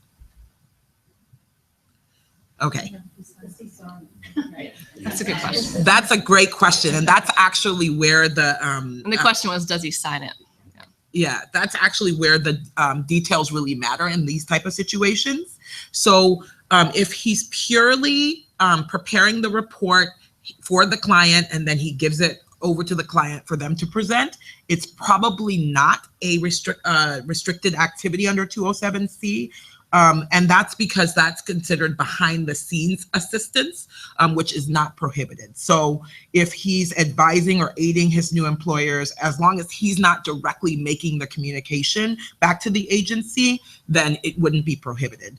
It's a weird quirk in the sense that it's not necessarily a bright line rule. Let's say he prepares the report, he doesn't sign it, but the document that he submits to the agency bears the name of the firm, and it's commonly known that everyone in the industry knows he's gone to this firm.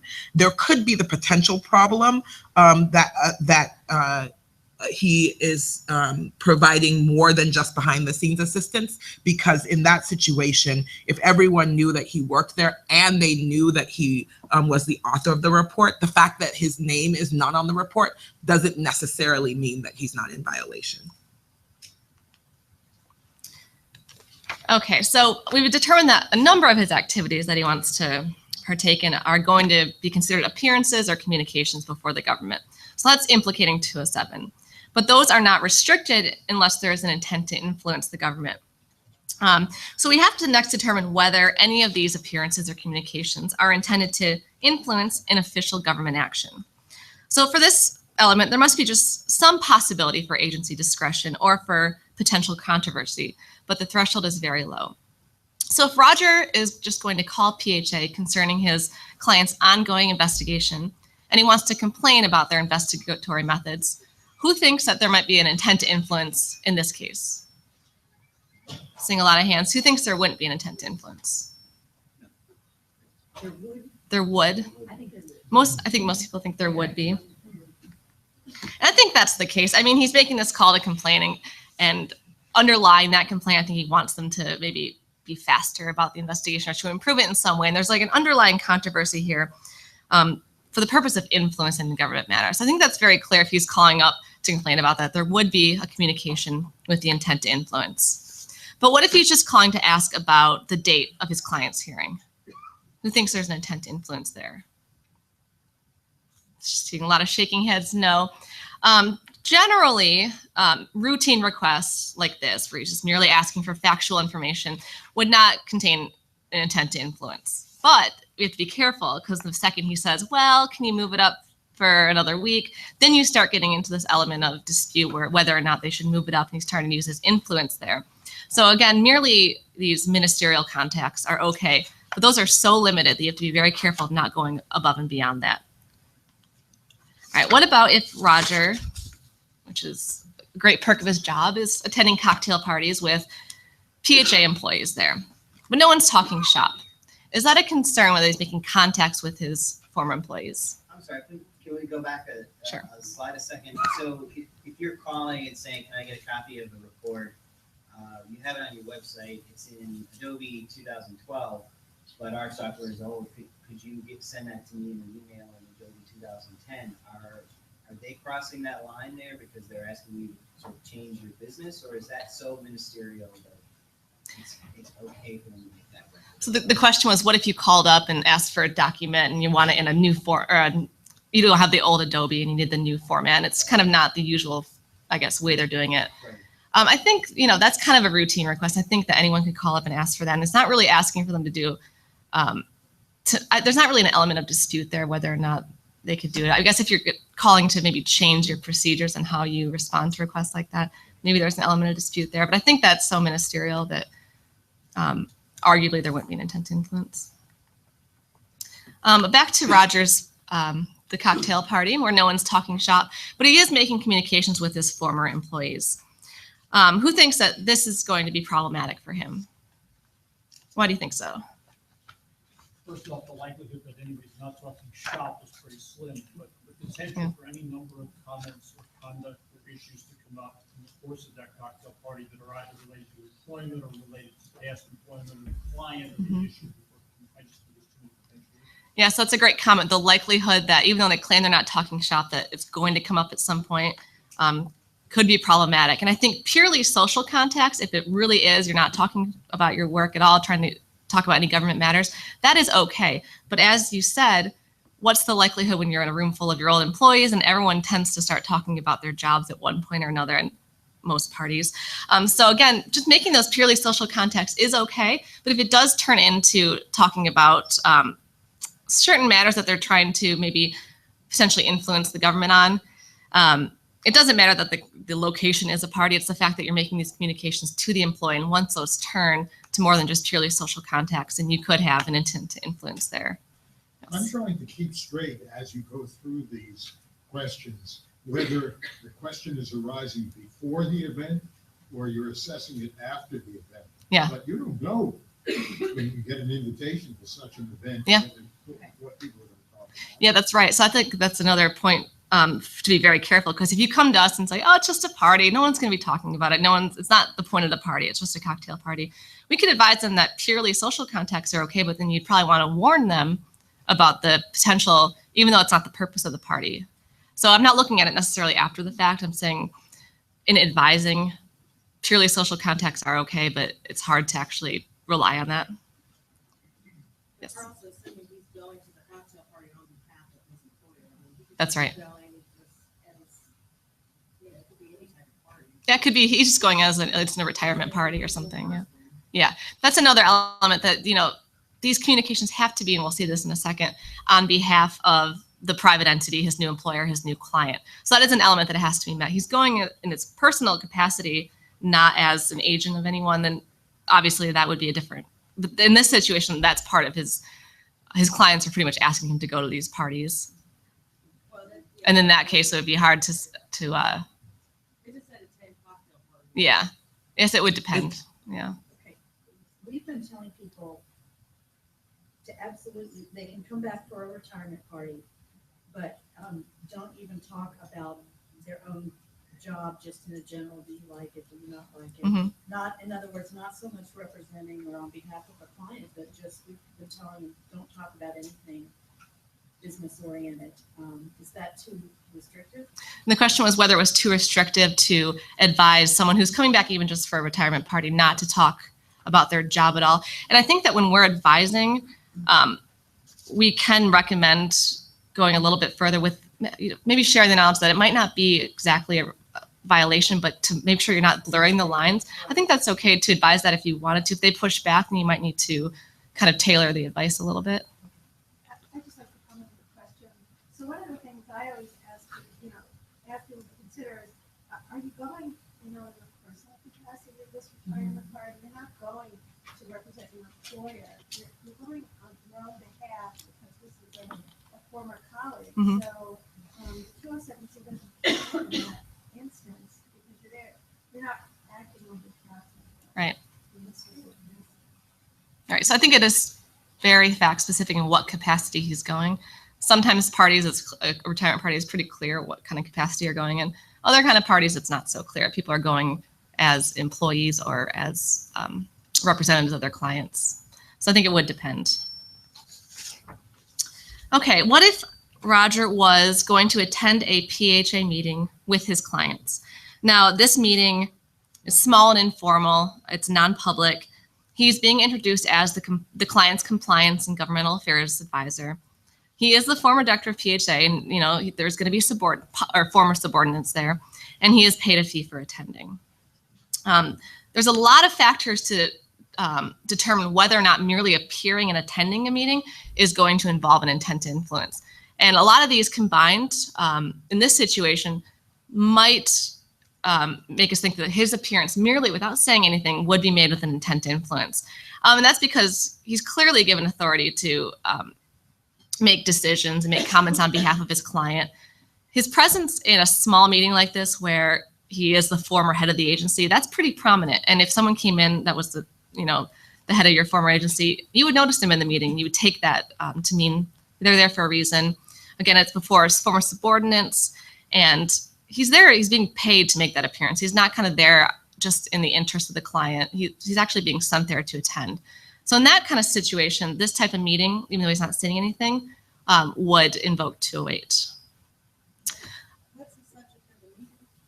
What's the matter that he's going to talk about? Well, so that would be another element to if he's going to influence a government action, then that would implicate 207, which we'll talk about in a second. assuming though that they are there on a matter that they're hoping to influence the outcome of, then that would be the case for this meeting. What if he's attending a larger, more formal public meeting in a big room? He's just kind of sitting in the back. They're not making any reference to him being their, representative.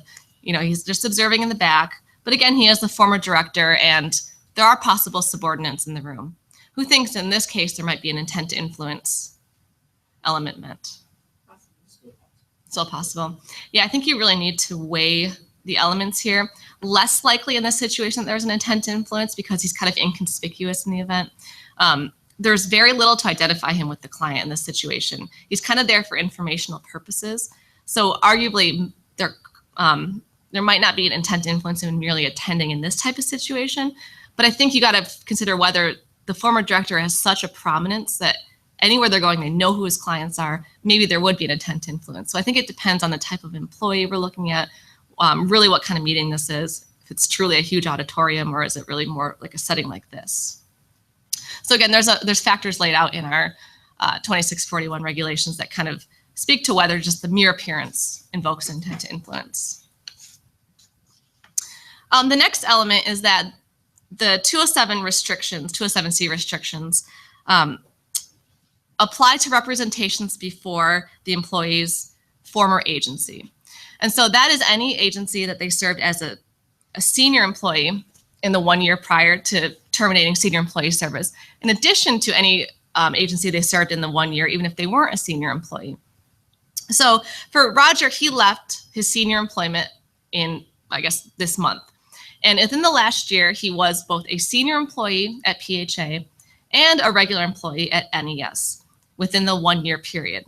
So for senior employees, the look back period goes to any agency they served in any capacity in the 1 year period prior to terminating senior service. I want to point out for very senior employees, this is a little different.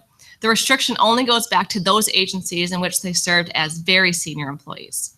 So if Roger were instead a very senior employee at PHA, the restriction would only go back to his former agency where he served as very senior employee and not to the agency he served as a regular employee.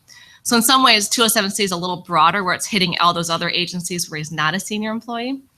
But at the same time, for very senior employees, there's also a laundry list of officials where they can't communicate back to anyone on the executive schedule. So that's a number of employees from the director of O&B at level 1 down to the chief counsel at the IRS that they can't communicate back to. So it's also, it's broader in that sense. There's a lot of different types of officials that very senior employees can't go back to. But again, for senior employees, the restriction goes back to any agency they served in the 1 year period. And that includes any agencies to which they were detailed. So we see he was detailed for a couple months to the White House. He's considered to be an employee of both NES and the White House at that time. So his restriction is going to go back to both of those agencies. Yes.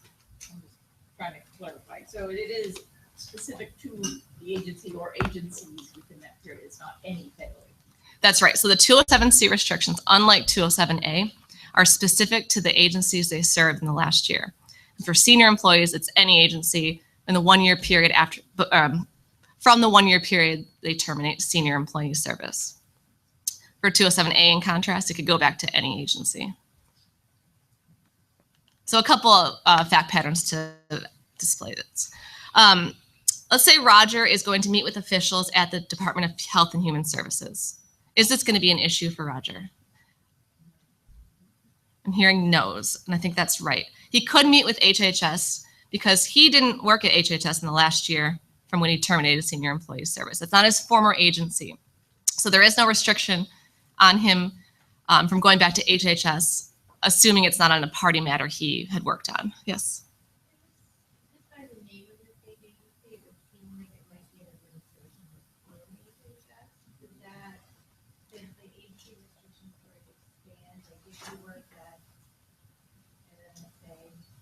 Mm-hmm.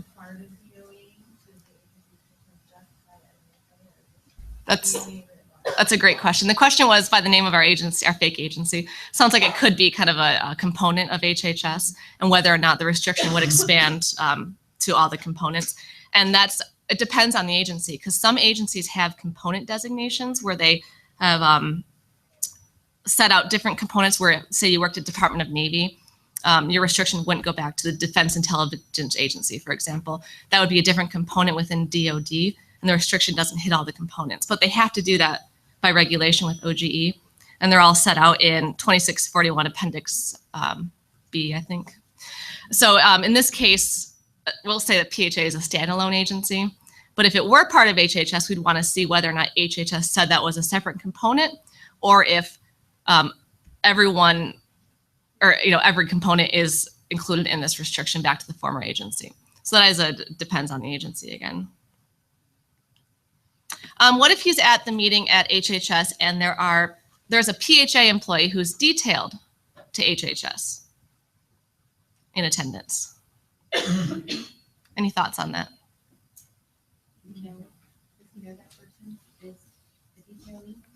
So that's a good question. The question was, does he know that person is a detailee? I think that's the important factor in determining whether or not he can attend and communicate back to officials at HHS.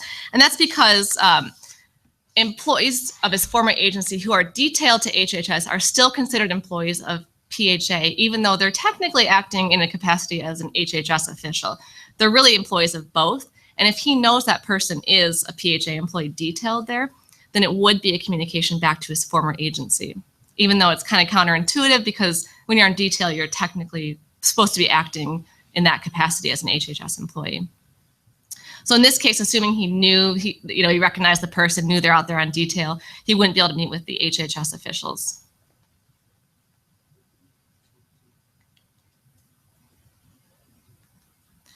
Okay, can Roger lobby members of Congress on behalf of his clients? A show of hands for yes. How about who thinks no? I think most, and he can contact members of Congress because again, that's not his former agency. It doesn't expand to that branch. It's not his former agency in that case. But what if OMB, which is a component of the Executive Office of the President, what if those employees are in attendance at the meeting? So now we have executive branch officials there. Does that matter in our determination?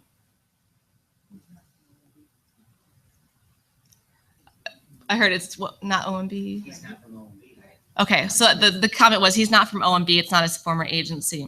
This one's a little tricky because OMB, he was on detail. OMB is a component of the Executive Office of the President. He was detailed to another office, and unfortunately, there are no separate components within EOP. So employees of OMB are now considered his former agency, and this is going to limit him from going back to Congress on some of these issues because they're in attendance. It's thought to be also communication to those employees. Yes. Does the reason for their presence have an impact on his ability to participate? Say his agency or his company wants to meet with the congressman. The congressman says, look, this is a big issue. There's a lot of components to it. And he invites the OMB guys there. Mm-hmm. Does that alter his ability to attend? Not necessarily. And the question was, does the reason why the OMB officials, assuming they're different from the reason he's there, impact whether or not he can attend? And I think that the assumption is the OMB officials that he's there to influence both the members of Congress and anyone in attendance there. And it is a communication on those matters. So it wouldn't make a difference if really they're there for a different reason. They're still receiving, these communications with the intent to influence. But that does make it a little tricky. It's very tricky for EOP employees because it's a lot of different offices doing a lot of different things. Unfortunately, they're all considered a former agency. Can Roger serve on a panel at a conference attended by PHA employees? So if he's sitting up here and in the Government Ethics Summit, he's making a speech and there's a number of PHA employees in the room. Is that an issue? And for that type of situation, there is a public commentary provision for former senior employees where they can address a public gathering or a conference as long as a few factors are met. It can't be sponsored by his former agency, so PHA can't be sponsoring the conference. It has to be attended by a large number of people. It shouldn't just be kind of a more close meeting. It should be kind of an actual room like this. And a significant proportion of those attending cannot be employees of PHA. So as long as those elements are met, he can sit up here and present his views on behalf of his client, even though there are PHA employees in the audience. Yes. This may be getting way down in the weeds, but What if someone from your former agency is there in a role as perhaps a sign language interpreter or just providing security for an event? I mean, they may be in the room, but all that interpreter is doing is interpreting for someone else who's at the meeting, but they're not from your former agency. They just have to be the interpreter. So I'm sorry, say that again. A sign language interpreter. Mhm. So the sign language interpreter is from your former agency, Right. and you're there to influence another party who's making use of that sign language interpretation. So this would be a situation where it's not like a public meeting, like a conference. You're talking like maybe a closer meeting where there's a sign language interpreter from your former agency who's there just to. They were the only person who's available, Just- so they came over the day to interpret for someone. Yeah, I think that gets a little tricky because I mean the assumption is anyone in the room that is there in an official capacity in the meeting that you could be potentially influencing them. I think that I'd have to think about that one a little more, but I think that there could potentially still be concerns there. The fact that they're, and I'm assuming they're there in like they employ them in the agency to be the sign language interpreter. Yeah, then I think that would be an issue. I assume that if the former agency is sponsoring this event, but invites this person to come speak, that's not a problem. So the question is whether, so assuming PHA is sponsoring a conference and they then invite Roger to come speak.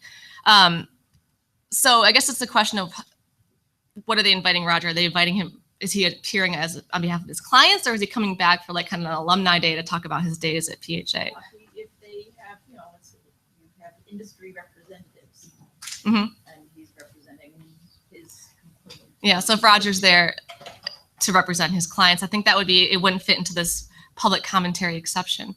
And so the fact that he's invited there by the agency wouldn't make a difference unless he's being there to, I guess they're hiring him on to kind of communicate for them on behalf of the United States. The fact that they're inviting him, I don't think makes a difference. I guess it wouldn't be intending to influence. If they're having a panel of industry representatives. Well, I think that the question was, would he be intending to influence there if there's a panel of industry representatives and he's on the panel? Well, if he's there on behalf of his client, he's advocating for whatever his client wants him to advocate, whatever side he's on. And I think that there, could be an intent to influence there.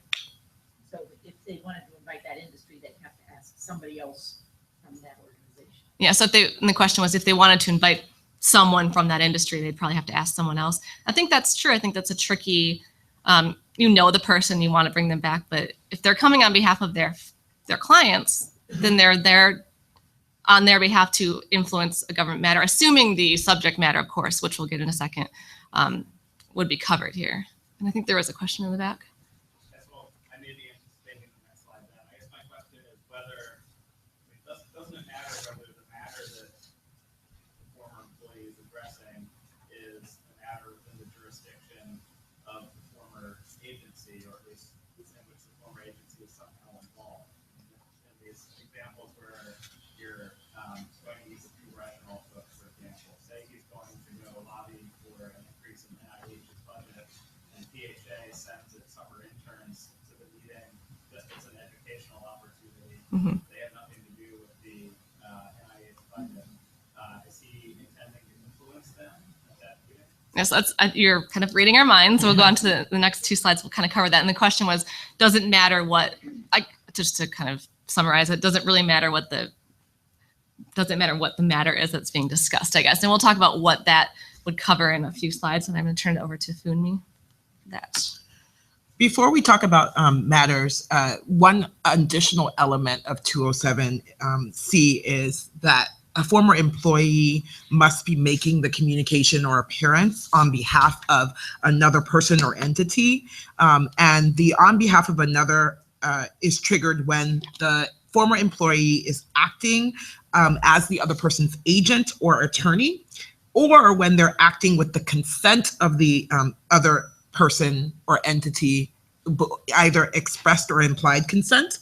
The former employee is acting subject to some sort of control that the entity has over them. So in this situation, Roger is acting as an agent of his new employer, and that new employer has control over some degree of control over what he does. And so in our prior example, he would be acting on behalf of another. Now, however, what if it becomes clear that, you know, Roger is invested in a rulemaking that he participated in when he was at PHA, and he wants to go to the agency's meeting to discuss the rule because he just personally is invested in making sure that, you know, the new person who has taken his job is not doing away with all the work that he's done? Would that be acting on behalf of another? Yes? No? So likely no in this case. If he's purely attending in his personal capacity and not because his client asked him to or has some degree over influencing his actions, the mere fact that his attendance or participation might benefit the client does not necessarily mean that he's acting on behalf of the client. The next element, which should hopefully address the question that was just asked, is regarding matters. The representation or appearance needs to be made in connection with the matter. And 207C is actually different from other aspects of 207, such as 207A1 or A2, in that it bars a former employee from making certain communications concerning any matter, not just particular matters involving specific parties. In that way, it's broader than 207A. The prohibition under 207C, therefore, could prohibit representations made in connection with broad policy matters, such as legislation, that would affect more than just an identifiable class of persons. It also includes matters in which the former employee was never involved in, again, in a way that's broader than 207A, and it covers matters that began after the former employee left government or that were pending at other agencies and then came over to that agency. Finally, in order for the representation to be under 207C, it needs to be made in connection with the matter in which the former employee seeks official action. That means that you can't influence an employee to act in their official capacity, but you might be able to influence an employee to act in a personal capacity. For example, if Roger wants to call up all his former employees and former coworkers and say, hey, I'm running in, you know, the DC Marathon, and I'd like you to help donate to my cause that I'm raising money for. Would you make a charitable contribution? In that case, he's contacting people back at the agency for personal matters and not to get them to make an official action.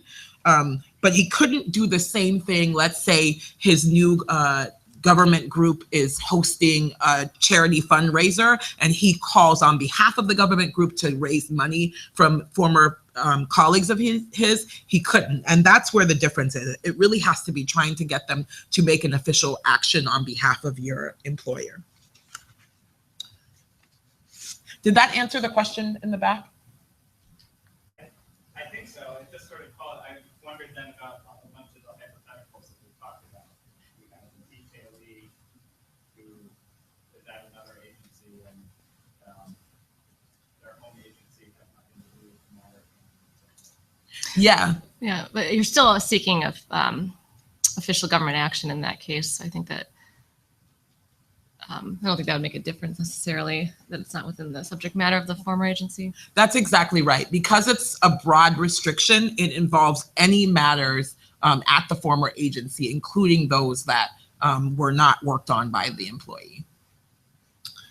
Now that we've talked about the elements, let's just talk a little bit about timing. So the length of the restriction under 207C is 1 year, and that's 1 year from the date that the employee terminates his service in the senior government position. Now, that doesn't necessarily mean that it's from the date in which they leave government service, because an employee may leave a senior employee position in which he qualified as a senior employee, but then stay at the agency in some other position. So the timing restriction would actually be 1 year from the date in which he leaves the senior employee position.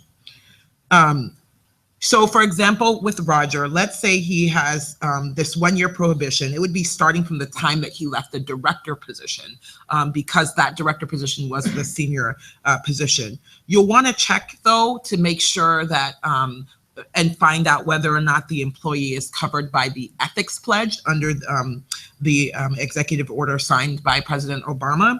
That's because many senior employees do sign the ethics pledge as one of their conditions for employment. And the ethics pledge actually makes the restrictions 2 years as opposed to 1. So in this case, Roger is a full-time non-career political appointee. He was required to sign the pledge, and he would have a 2-year restriction as opposed to just a 1 year. Question. Sure.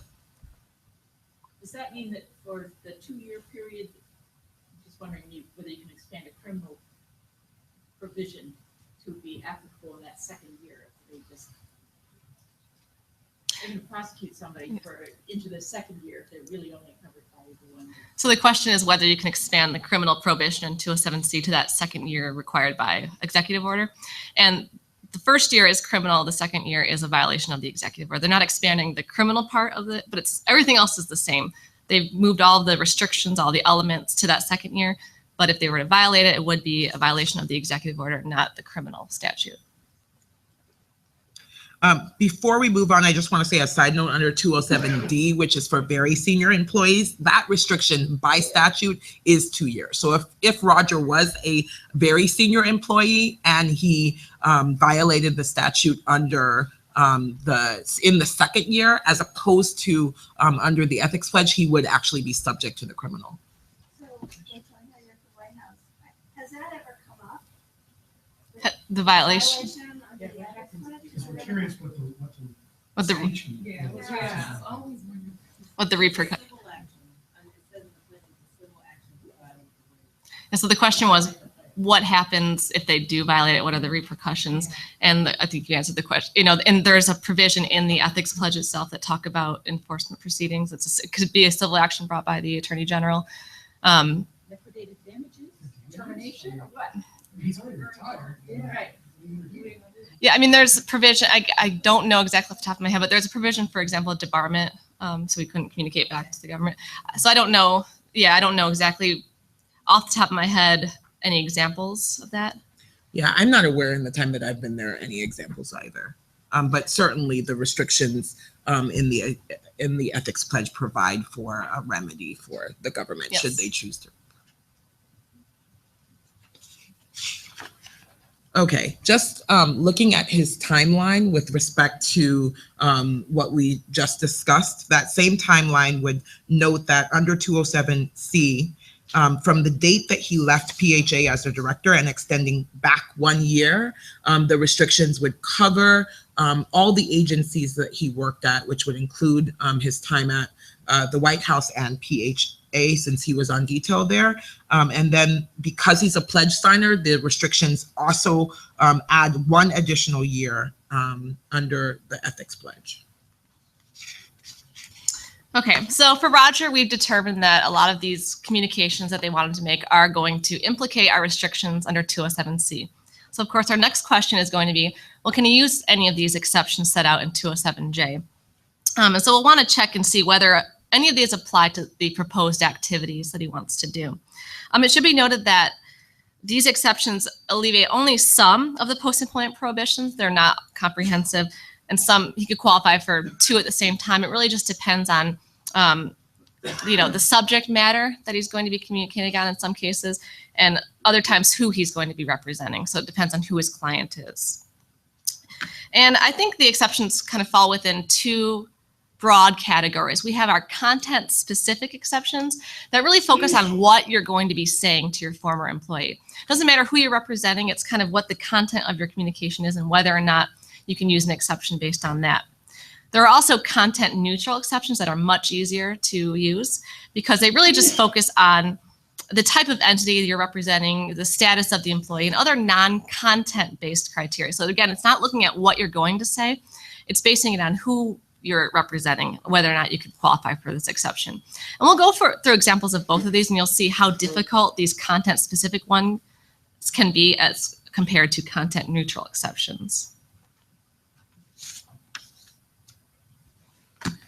Just to go through some examples, let's say one of Roger's clients at the government affairs groups he works for is the University of American Medicine, and he would like to communicate back to PHA. So we know that under 207C, he's generally prohibited from doing so because he's a former employee. However, we need to consider whether there are any exceptions that would apply. How many people think there may be an exception that applies to him communicating on behalf of the University of American Medicine? Good. Which exception do you think? Which one of these exceptions do you guys think might apply? We're hearing J2. J2. Yes. So one exception that might apply is the restrictions under 207C. One of the exceptions to the restrictions is if you are communicating on behalf of a state or local government, and the appearance is either made on behalf of that state or local government or an institution of higher education, a nonprofit hospital, a medical research organization. In this case, if the university, since it's the University of American Medicine, it's very possible that it would fall under one of these exceptions, in which case the bar from communicating back to his agency under 207C wouldn't apply. Question in the back. But if he's an employee of the government affairs firm and the university's his client, that might be a problem, right? Like you'd have to work for the university. Yeah, and the question was whether or not he have to, since it's his client, so he's not an employer relationship, is that a problem? Does he have to actually work for the agency? And we're going to see in a second that that is one of the requirements to use this exception. That's exactly right. You asked just the right question. So one of the questions that has to be asked in order to figure out if the exception applies is whether or not UAM is one of the specific entities. The second question is the former employee, in this case Roger, an actual employee of the specified entity? And number three, is the communication or appearance that would be prohibited, is it actually one that would be prohibited under 207C? And so in this case, the other question that you have to ask is whether the university is an agent or instrumentality of the state and local government. So let's see. In the case of universities, it can be tricky because some universities are state and owned and operated while others are private. So that would be one question that you would need to check. The second question is, let's say that it wasn't part of the state. One question you would have to ask is whether or not it's an institute of higher learning education as defined under 20 U.S.C. 1001. That's a fact-specific determination. So you kind of have to look at the statute itself to determine whether it would apply in this case. What if we determined after looking at the statute that it wasn't an institute of higher education? The next part of the exception might be that it's a hospital or research organization, medical research organization, and that's another fact-specific determination. For it to be qualified as a medical research organization, it would also have to be one that's organized under 501c3 of the IRS code. So that's something that in order for this exception to apply, you'd really have to look at the specifics of the entity. So assuming that the university falls under one of these three categories, the next question you have to ask is whether Roger is actually employed by the entity. So this element is extremely important when considering a former employee because not everyone that is considered a client would be the same as considered an employee. So oftentimes many people who have clients are actually independent contractors and not necessarily an employee of the organization. That's an important question to ask. In this case, Rogers works for the university, but they're actually a client of his and not employed by him, by the entity. So let's just say, assuming that he was an employee, you could move on to the final question, which is just whether the communication or appearance would violate any other law under any other section or of the 207. So this is an important question because the exception only applies when it is a prohibition to 207C or D. It doesn't apply to give him an exception to other laws. So you have to first figure out whether or not it's a communication or appearance under 207. Yeah, so if he worked on, say, a party matter and he wants to come back on that same party matter, he can't use this exception. Okay. So let's say that instead, the client wants, so we know we can't use that exception, but instead the client really wants Roger to use his subject matter expertise in a meeting with PHA officials on the review of a new drug developed by that university. And that review is based on a test that Roger was instrumental in developing. He knows all about it. He is the person to send back to talk to them about this. Do any other exceptions apply in this scenario? And this is one of those content-specific cases where we know what he wants to say. We want to see whether or not he can use an exception. I'm hearing 4 or 5. So J4 is a special knowledge exception, and we'll talk about that one first. And J4 provides that, the restrictions in 207C and D shouldn't prevent an individual from making or providing a statement based on his own special knowledge in a particular area that is the subject of that statement if no compensation is received. So that seems like a pretty good exception to use, but it's actually much more limited than it seems. First of all, again, the exception only applies to the restrictions of 207C and D, meaning if he had actually worked on that drug review that they want him to talk about, he couldn't come back on that specific party matter. But in this case, we're saying he didn't necessarily work on this new drug. He worked on the test. He developed the test in reviewing the drug. So that's a non-party matter that he worked on. And so there, it's really only a C restriction we're dealing with here. Second, you can't receive compensation for the statement. So in Roger's case, we're assuming he's getting paid by his client. That's just an assumption. There could be a case where he's working pro bono and he's not being compensated, but that is an element to meet for the special knowledge exception. And third, it must be a statement of facts observed by the employee, which is based on his special knowledge. And I'll start with the special knowledge element. When I say special knowledge, that means a particularized and expert knowledge in a specific subject matter area received as a result of education, interaction with experts, etc. So it's pretty clear that Roger, was the director, and he's kind of has the special knowledge in this area that's pretty easy to meet for a lot of our experts here. The difficult part in this exception is that it also has to be just a statement of facts observed by the former employee.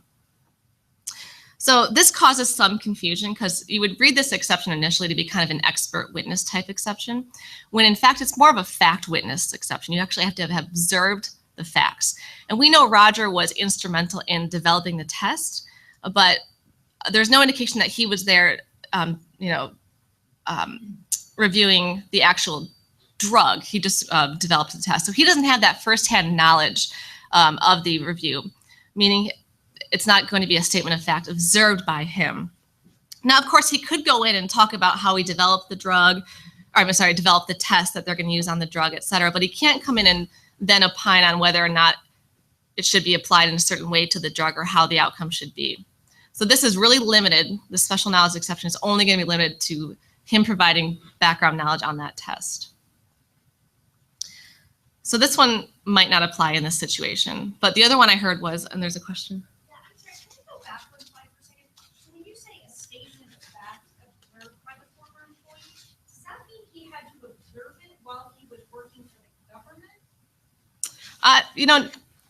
So if you're saying that, say how would that work though? If he. What I'm thinking of is, we have an instance right now where we have someone who has special research expertise, and the agency might want to bring him back and look at some research data that he didn't look at before he left, but they want him to come back and look at now. So would this exception essentially apply? So the question is, what if they had a situation where you're bringing back your expert to look at data that he hadn't looked at in government and whether or not this would apply. And I'm not 100% sure. He's not representing. Right. You can hire him. Yeah, I mean, I guess it's the context if he was coming back, like his client sending him back. If you're bringing him back on his own to look at the information, that wouldn't be an issue. But in Roger's context, say they're having him come in to first review it, and then he's doing it on behalf of, I think that would be a little blurred and difficult to show that he's actually not doing it on behalf of someone else. So I think in your situation, it might be a different element that would be missing, which would be on behalf of someone else. It sounds like you want him back to opine on it. Yeah, but he can only come back on behalf of So he can only come back on behalf of someone else. I think that would be kind of after the fact, looking at it and then opining on it. So I don't think that this exception would be available for him. The other exception I heard some people shout out was the one for scientific or technological information. And again, they want Roger to come back to opine on this new drug that the university wants PHA to review. This is also kind of a tricky content-specific exception. First of all, the communication has to be for the purpose of providing technological and scientific information. So that means the natural sciences, and we're not including non-technical disciplines like law, economics, or political science. In this case, it's pretty clear that this is one of the technical natural sciences here. So Roger fits with that one. But the information must solely be for the purpose of conveying information, factual information. So technically, the communications on their own, since they're just conveying facts, you could argue there's not an intent to influence there. But these communications are in the context of kind of more controversial hearings. So I think the purpose of this is to allow someone to come in that setting and give factual information. So again, Roger, in this case, could only make his communication solely for the purpose of conveying factual information, scientific, technological, factual information. That being said, there are some cases where incidental remarks could be permitted outside of just relaying factual information about the issue. For example, he could relay kind of some practical considerations about the risk of this or the speed of implementation, the cost. He could also talk about kind of the adequacy of information required to make a finding, whether or not the government has enough information to make this scientific or technological finding. So those would be permitted, assuming that that's not the main reason he's there. The main purpose is to convey factual technological information. It would not include the presentation of arguments or the basis for why the government should or should not take a specific action. We're really limiting it to the scientific information. He's not supposed to be coming in and making an argument for why or why not they shouldn't approve this drug. So based on that, this could be a situation where Roger might be able to convey some factual information based on his knowledge of the test, as long as he doesn't advocate one way or the other that they approve the test. But there are some procedural matters that are going to potentially stop him. Either the agency has to have procedures in place, or there has to be a Federal Register certification for the scientific or technological expert. And I only know of a few agencies like Department of Energy and NASA who have these agency procedures in place. Otherwise, they'd have to put out a Federal Register notice to bring him back in. So there are some hurdles here to use this exception. But assuming they do have agency procedures, and in that case, Roger might be able to talk about the drug using this exception, talking about the scientific principles underlying the drug review, incidentally talking about cost and risk, as long as he doesn't argue whether or not they should approve the drug. But moving on from the university client, let's say that he just picked up a new client, the Pharmaceutical Party. It's a political party. And he's going to be doing some consulting work in connection with the Michigan governor's race, which is not this year, but will be in a couple of years. So let's say that he's going to be representing the Pharmaceutical Party back to his former agency. Do we have any exceptions available now?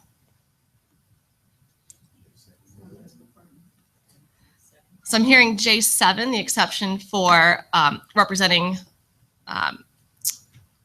political parties, candidates, authorized political committees, national committees, and such. And that's a really good one to point to, and that's going to be a very important one moving forward this year, I think, when people want to represent clients or political parties back to their former agency. So the first question I have, the Pharmaceutical Party, it's not a mainstream party as far as I am aware. Does that matter in this, for this exception? Does anyone have any experience with that? I'm seeing some head shakes, no.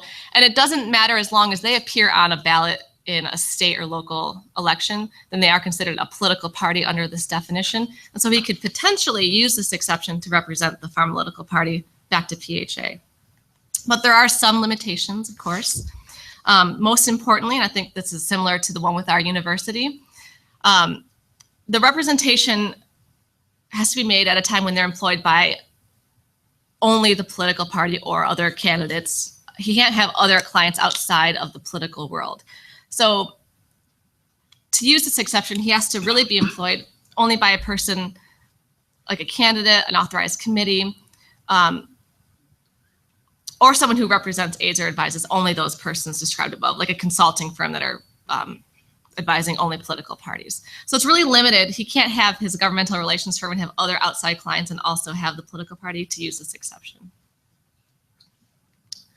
So it turns out that Roger did a great job and the candidate for governor of the Pharmaceutical Party got elected. Now with the Michigan state government, following the election, Roger ends up getting a job with the government. Can Roger communicate back to PHA on behalf of the Maryland government, excuse me, the Michigan government? Are there any exceptions that apply here?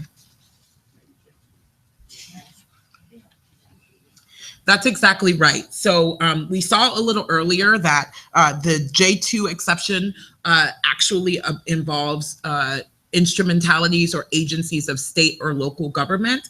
The key here is that he must be making the communication or appearance on behalf of the government. So merely being a state employee is not enough. He actually has to have been directed to communicate back to PHA on behalf of the government.